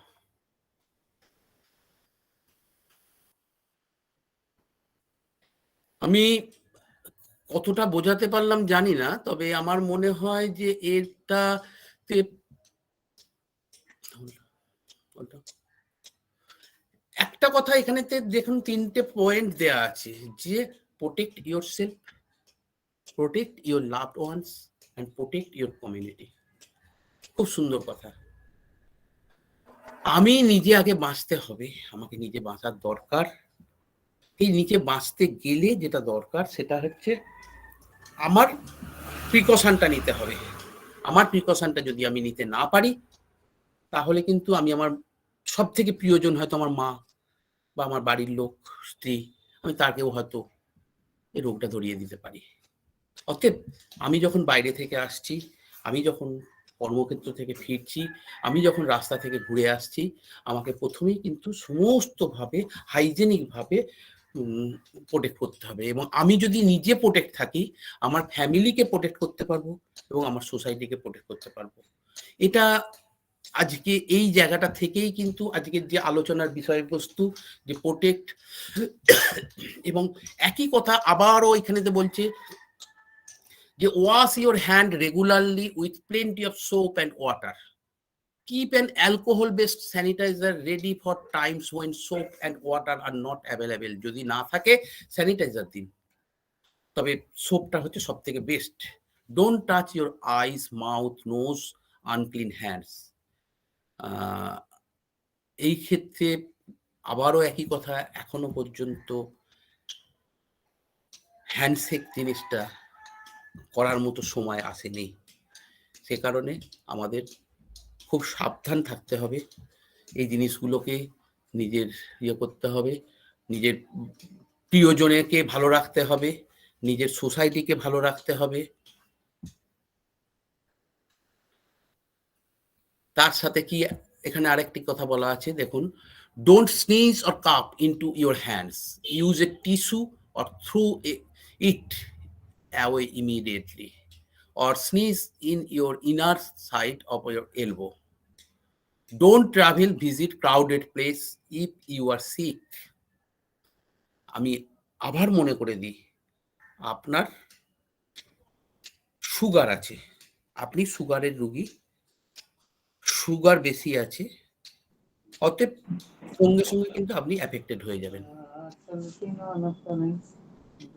আপনার প্রেসার আছে, আপনার প্রেসারটা সেদিনে হয়তো অনেক বেশি আছে, আপনি যে কোনো সময় কিন্তু আপনার এই রোগটা ধরে যেতে পারে। এই ক্ষেত্রে স্বাভাবিকভাবেই মানুষগুলোকে নিজেদেরকে ঠিক থাকতে গেলে নিজের প্রোটেকশনের দরকার, কমিউনিটির প্রোটেকশনের দরকার।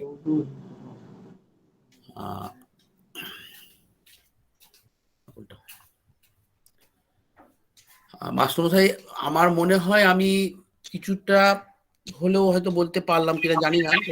অবশ্যই স্যার, অবশ্যই স্যার।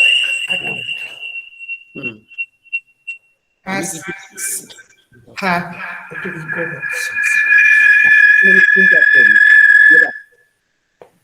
হ্যাঁ হ্যাঁ ডাক্তারবাবু, আমরা অনেকটাই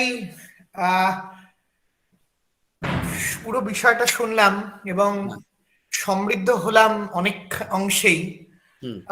আমরা আপনার বক্তব্য শেষে স্যার আপনার পারমিশন নিয়ে আমরা একটু সেশনটাকে ওপেন করতে চাই, কারণ আমাদের সহকর্মী থেকে শুরু করে, কারণ এটা আমাদের কাছে অপরচুনিটি যে আপনি আমাদের সঙ্গে উপস্থিত রয়েছেন। অনেকের মনে হয়তো নানা ধরনের প্রশ্ন অনেকের মনে উকি মারছে।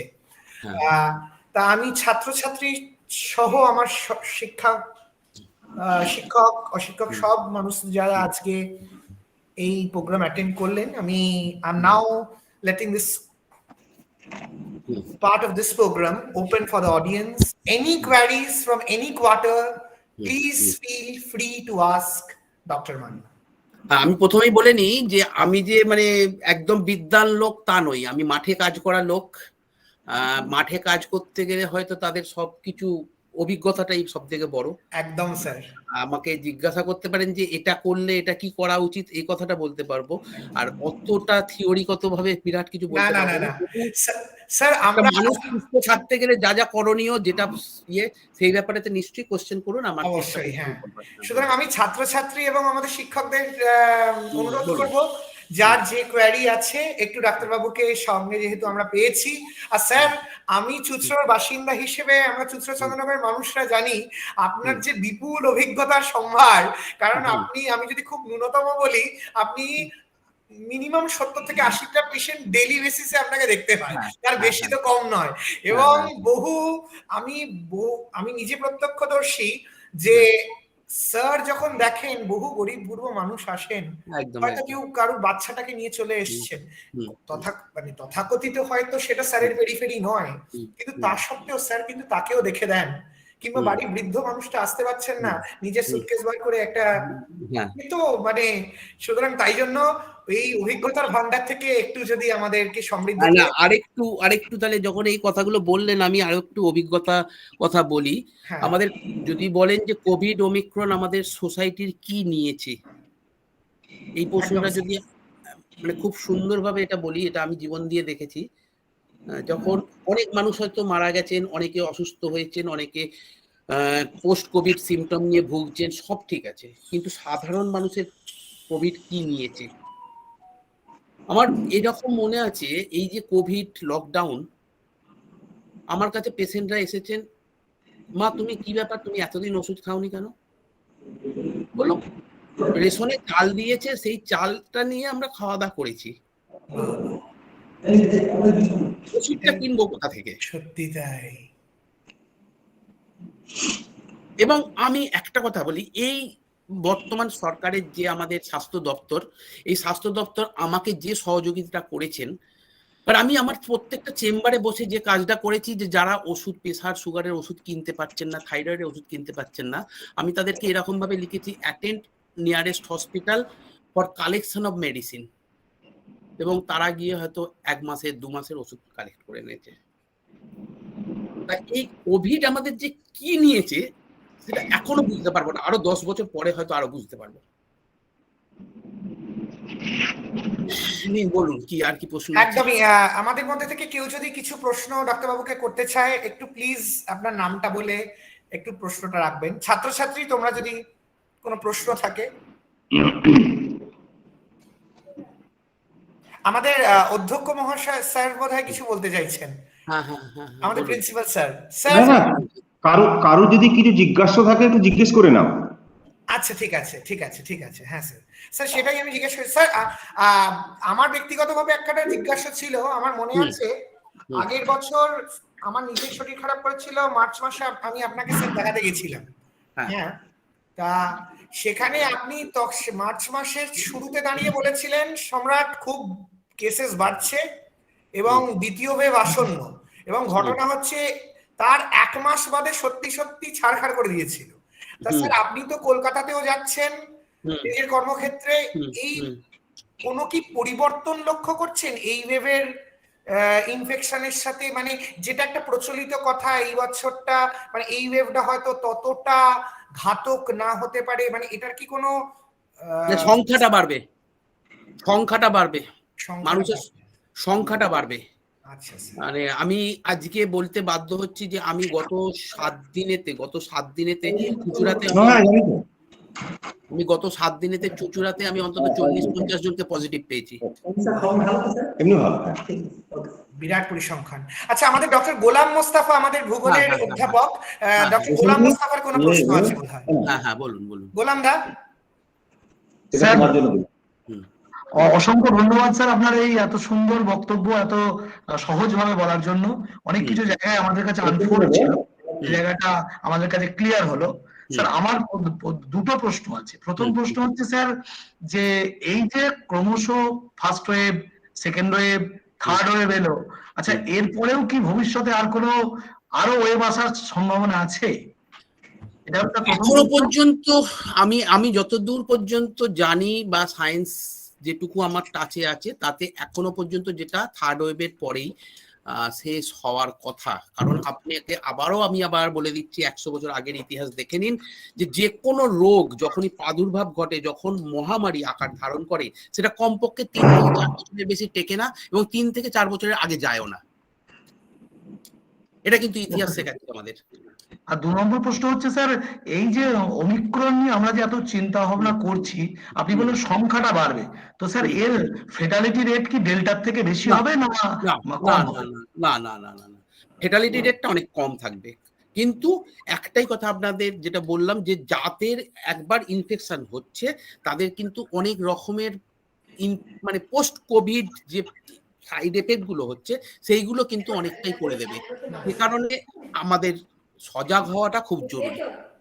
স্যার আরেকটা স্যার ব্যক্তিগত প্রশ্ন করি, আমার বাবার কোভিড হয়েছিল হুম একদম ফার্স্ট লটে যখন হয়েছিল তখন, তো তারপরে বাবার লাংসে ইনফেকশন হয়েছে, থোরাক্সও করানো হয়েছে প্রায়, সম্রাট জানে, সম্রাট ছিল আমার সঙ্গে, তো প্রায় 30% মতো বাবার লাংস এফেক্টেড হয়েছে। তো স্যার এই জায়গাটা কি বাবা যদি এখন মোটামুটি যতটা কেয়ারিং এর মধ্যে থাকার আমরা রাখার চেষ্টা করেছি বা আছে, কত বয়স বাবার, কত বয়স? স্যার 71, 71। হ্যাঁ বলুন। পরবর্তীকালে এই 30% যেটা মানে এফেক্ট, এটা কি স্যার রিকভার হবে না ওই অবস্থাতেই থেকে যাবে? আমি একটা কথা বলি, আপনার বাড়ি যেখানেই হোক না কেন, আপনি ভালো ফিজিওথেরাপিস্ট, মানে এই সময়ে আপনারা জানেন না, এই সময়ে এই যে কোভিড এর পিরিয়ডেতে ফিজিওথেরাপিস্টের অ্যাক্টিভিটিটা কতটা। ফিজিওথেরাপিস্ট, ভালো ফিজিওথেরাপিস্টের সঙ্গে কথা বলবেন এবং তাকে বলবেন যে আমাকে আমার বাবাকে কিছু লাংসের এক্সারসাইজ দেখিয়ে দিন, যেটা ডাক্তাররা পারবে না। আমাকে যদি ডায়েট চার্ট করতে বলেন আমি পারবো না, কিন্তু আপনাকে যেতে হবে ডায়েটিশিয়ানের কাছে। ঠিক ফিজিওথেরাপিস্টের কাছে আপনি কথা বলুন, ফিজিওথেরাপিস্ট নিয়ারেস্ট ভালো ফিজিওথেরাপিস্ট, তার সঙ্গে কথা বলে একদম তারাই কিন্তু আপনাকে ব্যায়াম, মানে বাবার ব্যায়াম, এবং এই লাংসের ব্যাপার বলে নয়, এই কোভিড এর পোস্ট কোভিড যা যা সিমটম আছে আমি নিজে দেখেছি এবং আমি নিজে জানি যে ফিজিওথেরাপিস্টদের আমি অনেক রেফার করেছি যে ভাই এনার এই প্রবলেমটা দাঁড়িয়ে গেছে, তুমি এটাকে রিকভার করার চেষ্টা করো। আপনি বলছেন স্যার ফিজিওথেরাপি করলে সারার চান্স আছে, তাই তো? একদম একদম একদম একদম। Thank you sir, thank you, অসংখ্য ধন্যবাদ স্যার আপনাকে। স্যার আমাদের ছাত্রদের মধ্যে শান্তনু কুন্ডু, শান্তনু তুমি যদি তোমার প্রশ্নটা একটু রাখো, আমাদের ছাত্র শান্তনু কুন্ডু। শান্তনু নিজের পরিচয় ডিপার্টমেন্ট সহ। হ্যাঁ স্যার আমি শান্তনু কুন্ডু, কবি সুকান্ত মহাবিদ্যালয়ের 3rd সেমিস্টার জিওগ্রাফির একজন স্টুডেন্ট। আমার একটা প্রশ্ন হচ্ছে, যখন এই কোভিড প্রথম ইন্ট্রোডিউসড হয়েছিল ওয়ার্ল্ডে, প্রথম তার প্রভাব ফেলেছিল, তার পরবর্তীকালে আমরা 3টে ওয়েভ দেখেছি, আপাতত এখন তো রানিং চলছে। তো প্রথমত আমরা দেখেছিলাম যে যারা 18 বছরের নিচে যে সমস্ত বাচ্চারা রয়েছে তাদের মধ্যে এর প্রভাবটা অতটা পরিমাণে দেখা যায়নি, কিন্তু পরবর্তীকালে যত ওয়েভ আসছে এবং বর্তমানে যে ওমিক্রন ভাইরাসের যে প্রভাবটা দেখা যাচ্ছে, দাপট দেখা যাচ্ছে, এখানে বাচ্চাদের ওপর এর প্রভাব বিস্তারের ব্যাপারটা আমরা চোখে দেখতে পাচ্ছি আর কি, অনেক বাচ্চারা ইনফেক্টেড হচ্ছে। আমার প্রশ্ন হচ্ছে যে এই কোভিড ভাইরাসের যে প্রভাবটা, এটা বয়স অনুযায়ী কিভাবে নিয়ন্ত্রিত হচ্ছে? বয়স অনুযায়ী নিয়ন্ত্রিত মানে প্রশ্নটা বুঝলাম না। মানে প্রভাব মানে বয়স অনুযায়ী, যে আমি যদি 3টে সেক্টরে ভেবে নিই, 18 বছরের নিচে যারা রয়েছে, 18 থেকে আমি প্রথমে একটা কথা বলেছিলাম যে ভাইরাসটা প্রতি মুহূর্তে কিন্তু ক্যারেক্টার চেঞ্জ করছে, ভাইরাসটা প্রতি মুহূর্তে ক্যারেক্টার চেঞ্জ করছে, ঠিক আছে? এই যে ভাইরাসটা যখন ক্যারেক্টার চেঞ্জ করছে, প্রথমে তারা চেষ্টা করেছিল যে একটা নরম মাটিতে, আমি খুব সহজ ভাষায় বলছি, একটা নরম মাটিতে তারা মানে এফেক্ট করার, মানে নরম মাটি মানে যারা 60 বছরের ওপরে বা যাদের ভ্যারাইটিস ধরনের রোগ আছে তাদের। তারপরে তারা একটু হার্ড মাটিতে করতে আরম্ভ করলো, যেটা হচ্ছে ইয়াং এজে, মানে 40 থেকে 50 এরকম ধরনের, অথচ তাদের কোমরবিডিটি কোনো রোগ নেই, অন্য কোনো রোগ নেই তাদের। তারপরে আস্তে আস্তে বাচ্চা, এটা ভাইরাসটা কিন্তু তাদের ক্যারেক্টার চেঞ্জ করে তাদের স্পাইক গুলো, তোমরা দেখবে যে কোভিডের যে ছবিটা দেখবে, কোভিডের ছবিতে যে স্পাইক গুলো আছে, এই স্পাইক গুলো ওই ডিএনএ ক্যারেক্টার গুলো চেঞ্জ করে, এবং এই ডিএনএ ক্যারেক্টার গুলো যখনই চেঞ্জ করবে তখনই কিন্তু সে কাকে ধরবে সেটা কিন্তু সেটা তার উপরে নির্ভর করে আর কি। স্যার আমার মনে হয় এটা শান্তনু তার ওর উত্তরটা পেয়ে গেছে, ওটাই জানতে চাইছিল। হ্যাঁ, আর ছাত্রছাত্রীদের মধ্যে, কারণ আমরা খুব তাড়াতাড়ি এই সেশনটা র্যাপ আপ করবো, কারণ স্যারকে আমরা অনেকক্ষণ ধরে আটকে রেখেছি, স্যারের আবার চেম্বার আছে, নানান কর্মব্যস্ততা আছে। সুতরাং মৈত্রীদি আমাদের বাংলার অধ্যাপিকা, মৈত্রীদির একটা প্রশ্ন আছে। মৈত্রীদি প্লিজ গো। হ্যাঁ, স্যারের বক্তব্য শুনলাম, ভীষণ আমরা এনরিচড হয়েছি।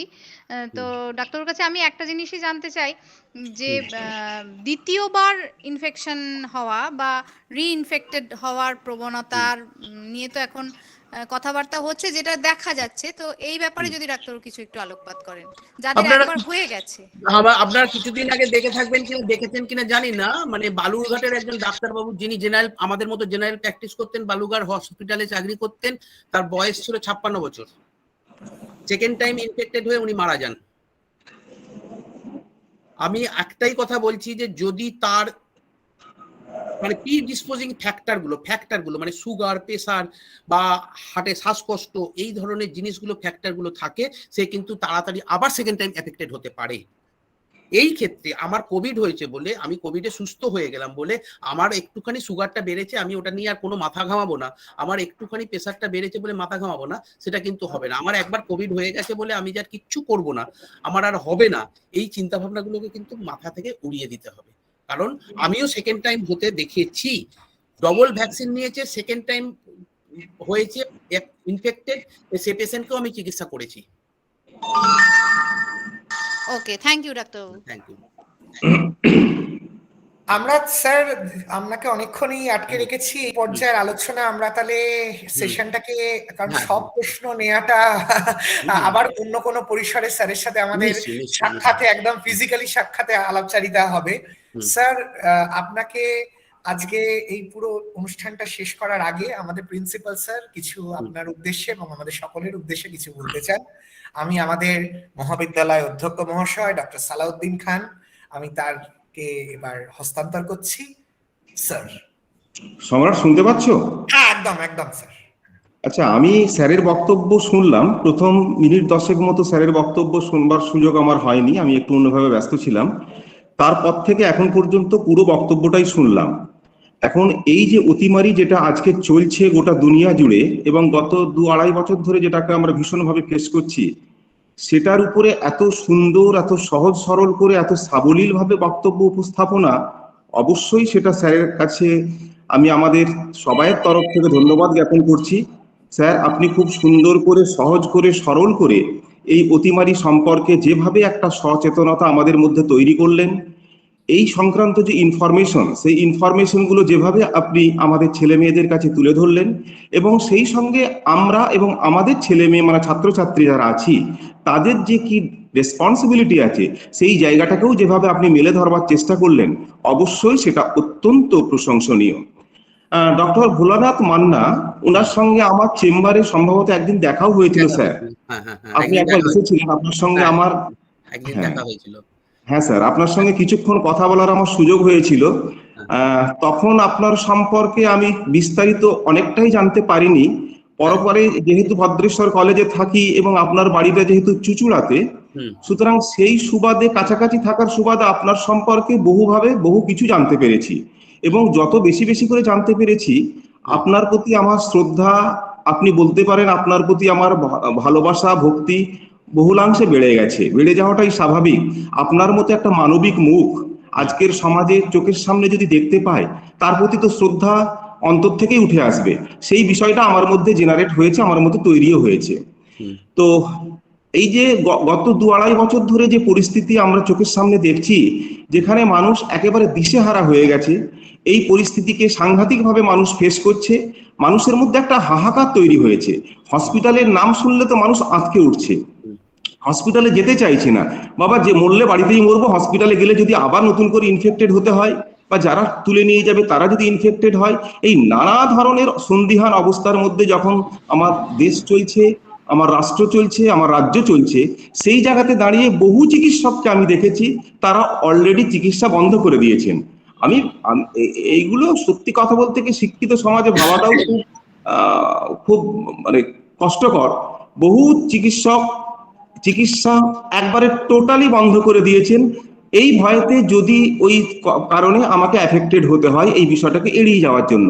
আবার এই নজিরও তো আছে, আমাদের সমাজের মধ্যেই আছে, আমাদের রাজ্যের মধ্যেই আছে শত শত চিকিৎসক এবং স্বাস্থ্যকর্মী, তারা কিন্তু অত্যন্ত নিষ্ঠার সঙ্গে অত্যন্ত মানবিক মুখ নিয়ে কিন্তু এগিয়ে এসেছেন সমস্ত ভয় ভীতিকে তুচ্ছ করে। আমার মনে হয় আপনি তাদের সামনে একটা জীবন্ত প্রতীক। আপনাকে আমরা সেইভাবেই দেখেছি। আপনার চুচুড়া, চন্দননগর, ব্যান্ডেল এই এলাকাতে প্রায় 10-12টা চেম্বার আপনি করেন, এবং আপনার কাছে আমি যা শুনেছি, আমার সহকর্মীদের কাছ থেকে শুনেছি, আপনার কাছে বহু পেশেন্ট আসেন, তারা চিকিৎসা করাতে আসেন। বিশেষ করে গত 2-2.5 বছর ধরে যারা সমস্ত করোনা এফেক্টেড হয়েছে, আপনি নির্ভয়ে তাদের পাশে থেকে সাহায্যের হাত বাড়িয়ে দিয়েছেন এবং চিকিৎসা করেছেন। এবং আপনার এই যে সদিচ্ছা এবং আপনার এই যে মানসিকতা, যে আজকের এই পরিস্থিতিতে মানুষ এমনিতেই খেতে পাচ্ছে না, মানুষের মধ্যে কোনো কর্মসংস্থান যে সুযোগটা ছিল সেই সুযোগটাও এই পরিস্থিতিতে হারিয়ে গেছে। এই অবস্থাতে মানুষ যে খেতে পাচ্ছে না, সে ডাক্তারের পয়সাটা জোগাড় করবে কেমন করে, এই রিয়েলাইজেশনকে আপনি অন্তরের মধ্যে উপলব্ধি করতে পেরেছিলেন বলেই আমরা দেখেছি বিভিন্ন সংগঠনকে আপনি আনুষ্ঠানিকভাবে চিঠি দিয়েছেন যে ভয়ের কোনো কারণ নেই, আমি তো বেঁচে আছি, আমি রোগীদের পাশে, আমি সাধারণ মানুষের পাশে দাঁড়াবো। এবং আপনি সেই অভয় বাণীতে এটা বলেছিলেন, আমার মনে আছে, যে যতদিন পর্যন্ত পরিস্থিতি স্বাভাবিক না হচ্ছে, আমি কোনো পেশেন্টের কাছ থেকে একটা পয়সা পর্যন্ত নেব না। সত্যি স্যার, আপনার এই যে মানবিক মুখ, এই মানবিক মুখটা আজকের সমাজে খুব সহজভাবে দেখা যায় না, যার জন্যই তো আপনার প্রতি আমরা এতটা শ্রদ্ধাশীল। আপনি SSKM এর মতো হসপিটালে কর্মরত আছেন, সেখানকার সিনিয়র মেডিকেল অফিসার, পদাধিকার বলে আপনি অনেক উঁচুতে আছেন, তারপরেও গরিব সাধারণ খেটে খাওয়া মেহনতি মানুষের জন্য আপনার যে চিন্তা, আপনার যে ভাবনা, এবং তাদের পাশে দাঁড়িয়ে সমাজটাকে সুরক্ষিত রাখা, এই মহামারীর সামনে দাঁড়িয়ে আর 5 জনের পাশে থেকে তাদের মনের শক্তিটাকে বাড়ানো, মৃত্যুর সম্ভাব্য হাত থেকে তাদের বাঁচিয়ে মূল স্রোতের মধ্যে ফিরিয়ে আনা, এই যে সুন্দর সুন্দর দৃষ্টিভঙ্গি আপনি দেখিয়েছেন আপনার এই চিকিৎসার মধ্য দিয়ে, সেটা সত্যি অত্যন্ত প্রশংসনীয়। এবং সেই সুবাদেই আমরা সবাই আপনার প্রতি ভীষণভাবে শ্রদ্ধাশীল। আর তাছাড়া আমরা দেখেছি যে গভর্নমেন্ট অফ ওয়েস্ট বেঙ্গল, মাননীয় মুখ্যমন্ত্রী মমতা বন্দ্যোপাধ্যায়ের নেতৃত্বে একটা তালিকা তৈরি করার কথা বলা হয়েছিল। সেই তালিকাতে উনি নির্দেশ দিয়েছিলেন যে সমস্ত জেলাতে এবং কলকাতাতে যে সমস্ত ডাক্তাররা এই কোভিড পরিস্থিতির মধ্যেও নিজের জীবনকে, নিজের জানকে, মালকে সবকিছুকে ঝুঁকির মধ্যে রেখেও এগিয়ে আসছেন, তাদের একটা নামের তালিকা তৈরি করা হোক, যাতে করে রাজ্য সরকারের পক্ষ থেকে মাননীয় মুখ্যমন্ত্রীর নির্দেশ মতো তাদের কাছে সংবর্ধনা পৌঁছে দেওয়া যায়। আমি জানি, আমি খুব অভিভূত হয়েছিলাম, আমি খুব গর্বিত হয়েছিলাম আপনার মতো একজন সুন্দর মানুষ, আপনার মতো একটা মানবিক মুখকে যখন মুখ্যমন্ত্রীর তালিকাভুক্ত হতে দেখলাম। তারপর আমি দেখেছি গত বছর সম্ভবত 15ই আগস্ট স্বাধীনতা দিবসের দিনে একটা অনুষ্ঠান করা হয়েছিল, সেই অনুষ্ঠানের মধ্যে রাজ্য সরকারের তরফ থেকে মাননীয় মুখ্যমন্ত্রীর নির্দেশ মতো আপনাকে নির্বাচনের তালিকার মধ্যে রেখে আপনাকে সংবর্ধনা জ্ঞাপন করা হয়েছিল। এটাও আমাদের কাছে গর্বের একটা বড় জায়গা স্যার। তো যাই হোক, কথা বেশি বাড়াবার কোনো জায়গা নেই, আপনি অত্যন্ত ব্যস্ত মানুষ, আপনাকে এর পরেই হয়তো আবার বিভিন্ন চেম্বারে ছুটতে হবে, রোগীদের পাশে গিয়ে দাঁড়াতে হবে, তাই বক্তব্য খুব বেশি বাড়াচ্ছি না। শুধু একটা কথাই বলবো স্যার, যেহেতু আপনি আমাদের পাশে আছেন এবং আমরা ডাকলে হাঁকলেই হয়তো স্যার আপনাকে পেয়ে যাবো সবসময়তেই, যেমনটা আমরা খুব শর্ট নোটিসে গতকালকেই আমরা একটা পরিকল্পনা করলাম যে স্যারকে যদি আমরা কোনোভাবে ইনভাইট করতে পারি, উনি যদি আমাদের প্রোগ্রামের মধ্যে কোনোভাবে আসতে পারেন, তাহলে আমাদের ছেলেমেয়েরা এবং আমরা যারা শিক্ষক শিক্ষিকা শিক্ষাকর্মী বন্ধু আছি, আমরা সবাই মিলেমিশে অনেক বেশি উপকৃত হতে পারবো। সেই ভাবনাটাকে সামনে রেখে অত্যন্ত শর্ট নোটিসের মধ্যেই আপনাকে আমরা মেসেজ কনভে করলাম। আপনার ইগো থেকে শুরু করে অন্যান্য সবকিছুকে আপনি জলাঞ্জলি দিয়ে সবকিছুকে সরিয়ে রেখে কিন্তু আমাদের ওই তাৎক্ষণিক মেসেজটা সঙ্গে সঙ্গে গ্রহণ করে আপনি আমাদের মাঝখানে এসে হাজির হয়ে গেলেন। আপনার এই যে মহানুভবতা, আপনার এই যে সুন্দর দৃষ্টিভঙ্গি, আপনার এই যে মানে কি বলবো মানে অ্যাকোমোডেটিভ যে অ্যাটিটিউড, সেই অ্যাটিটিউডটাকেও আমরা অত্যন্ত সম্মান করি স্যার।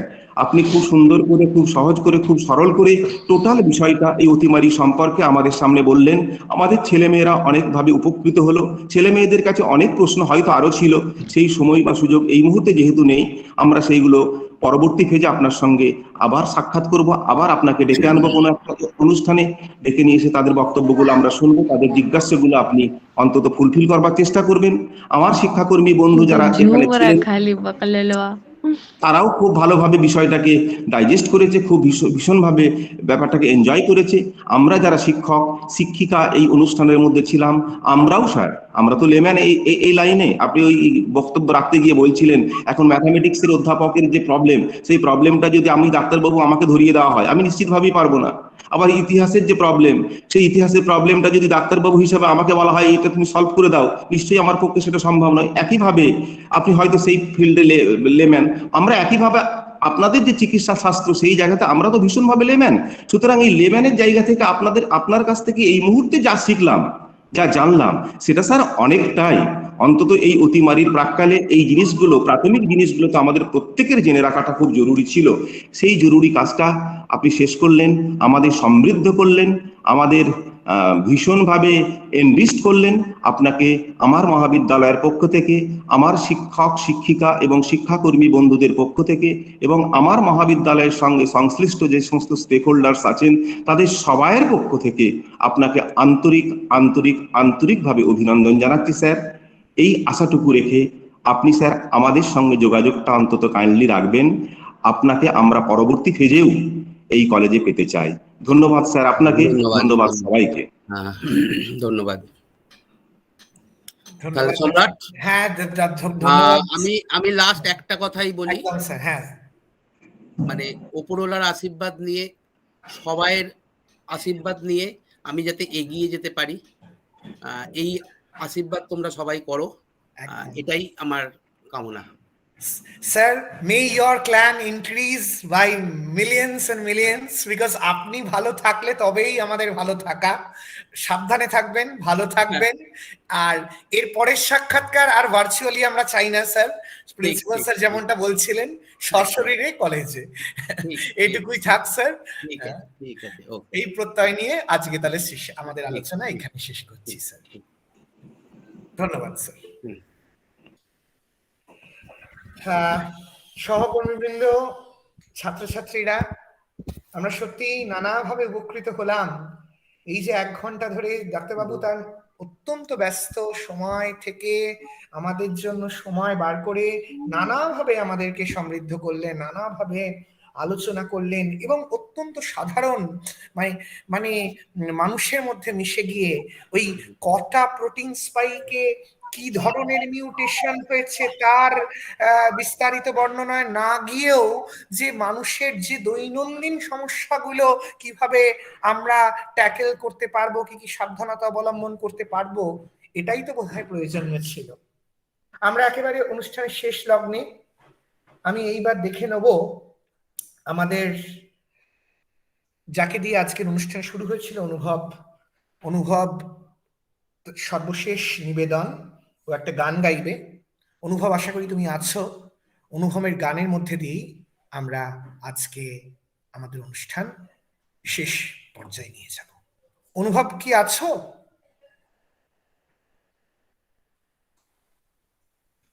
সম্ভবত অনুভব নেই। ঠিক আছে, পরিশেষে তাহলে আমি আমাদের এই অনুষ্ঠান, যার উৎসাহ ছাড়া একেবারেই অকল্পনীয় ছিল এবং যে আমাকে অত্যন্ত উৎসাহিত করেছিল যে সম্রাট, তোমাকে একটা ডাক্তারবাবুর ব্যবস্থা করতে হবে, সেই সৌমিত্রদা। আমি সৌমিত্রদার হাতে ব্যাটন তুলে দিতে চাই। সৌমিত্রদা, তুমি ধন্যবাদ জ্ঞাপন করে আমাদের এই অনুষ্ঠানের পরিসমাপ্তি ঘোষণা করো। সম্রাট, আমাদের অনুষ্ঠানের পরিসমাপ্তি ন্যাশনাল অ্যান্থাম দিয়ে হবে, ঠিক আছে? আচ্ছা, যেহেতু প্রথম শুরু হয়েছে ন্যাশনাল অ্যান্থাম দিয়ে, শেষের অ্যান্থামটা গাওয়ার জন্য আমি অরিজিৎকে বলবো। অরিজিৎ আমাদের pass out student, department of social science. তো ও এবারেও ফার্স্ট হয়েছে আমাদের কলেজ থেকে। তো অরিজিৎ এখন এমএসডব্লিউ করছে এনএসইউ থেকে। তো ওকে আমি ফোন করেছিলাম, ও বললো স্যার আমি নিশ্চয়ই গাইবো। তা অরিজিৎ এখানে জয়েন করেছে মনে হয়। অরিজিৎ, তুমি আছো? হ্যাঁ স্যার। তো আমি চাইবো যে অরিজিতের ন্যাশনাল অ্যান্থাম দিয়ে আমরা আজকে প্রোগ্রামটা শেষ করবো, পরিসমাপ্তির দিকে এগিয়ে যাবো। আমি কবি সুকান্ত মহাবিদ্যালয়ের জাস্ট পাস আউট হলাম।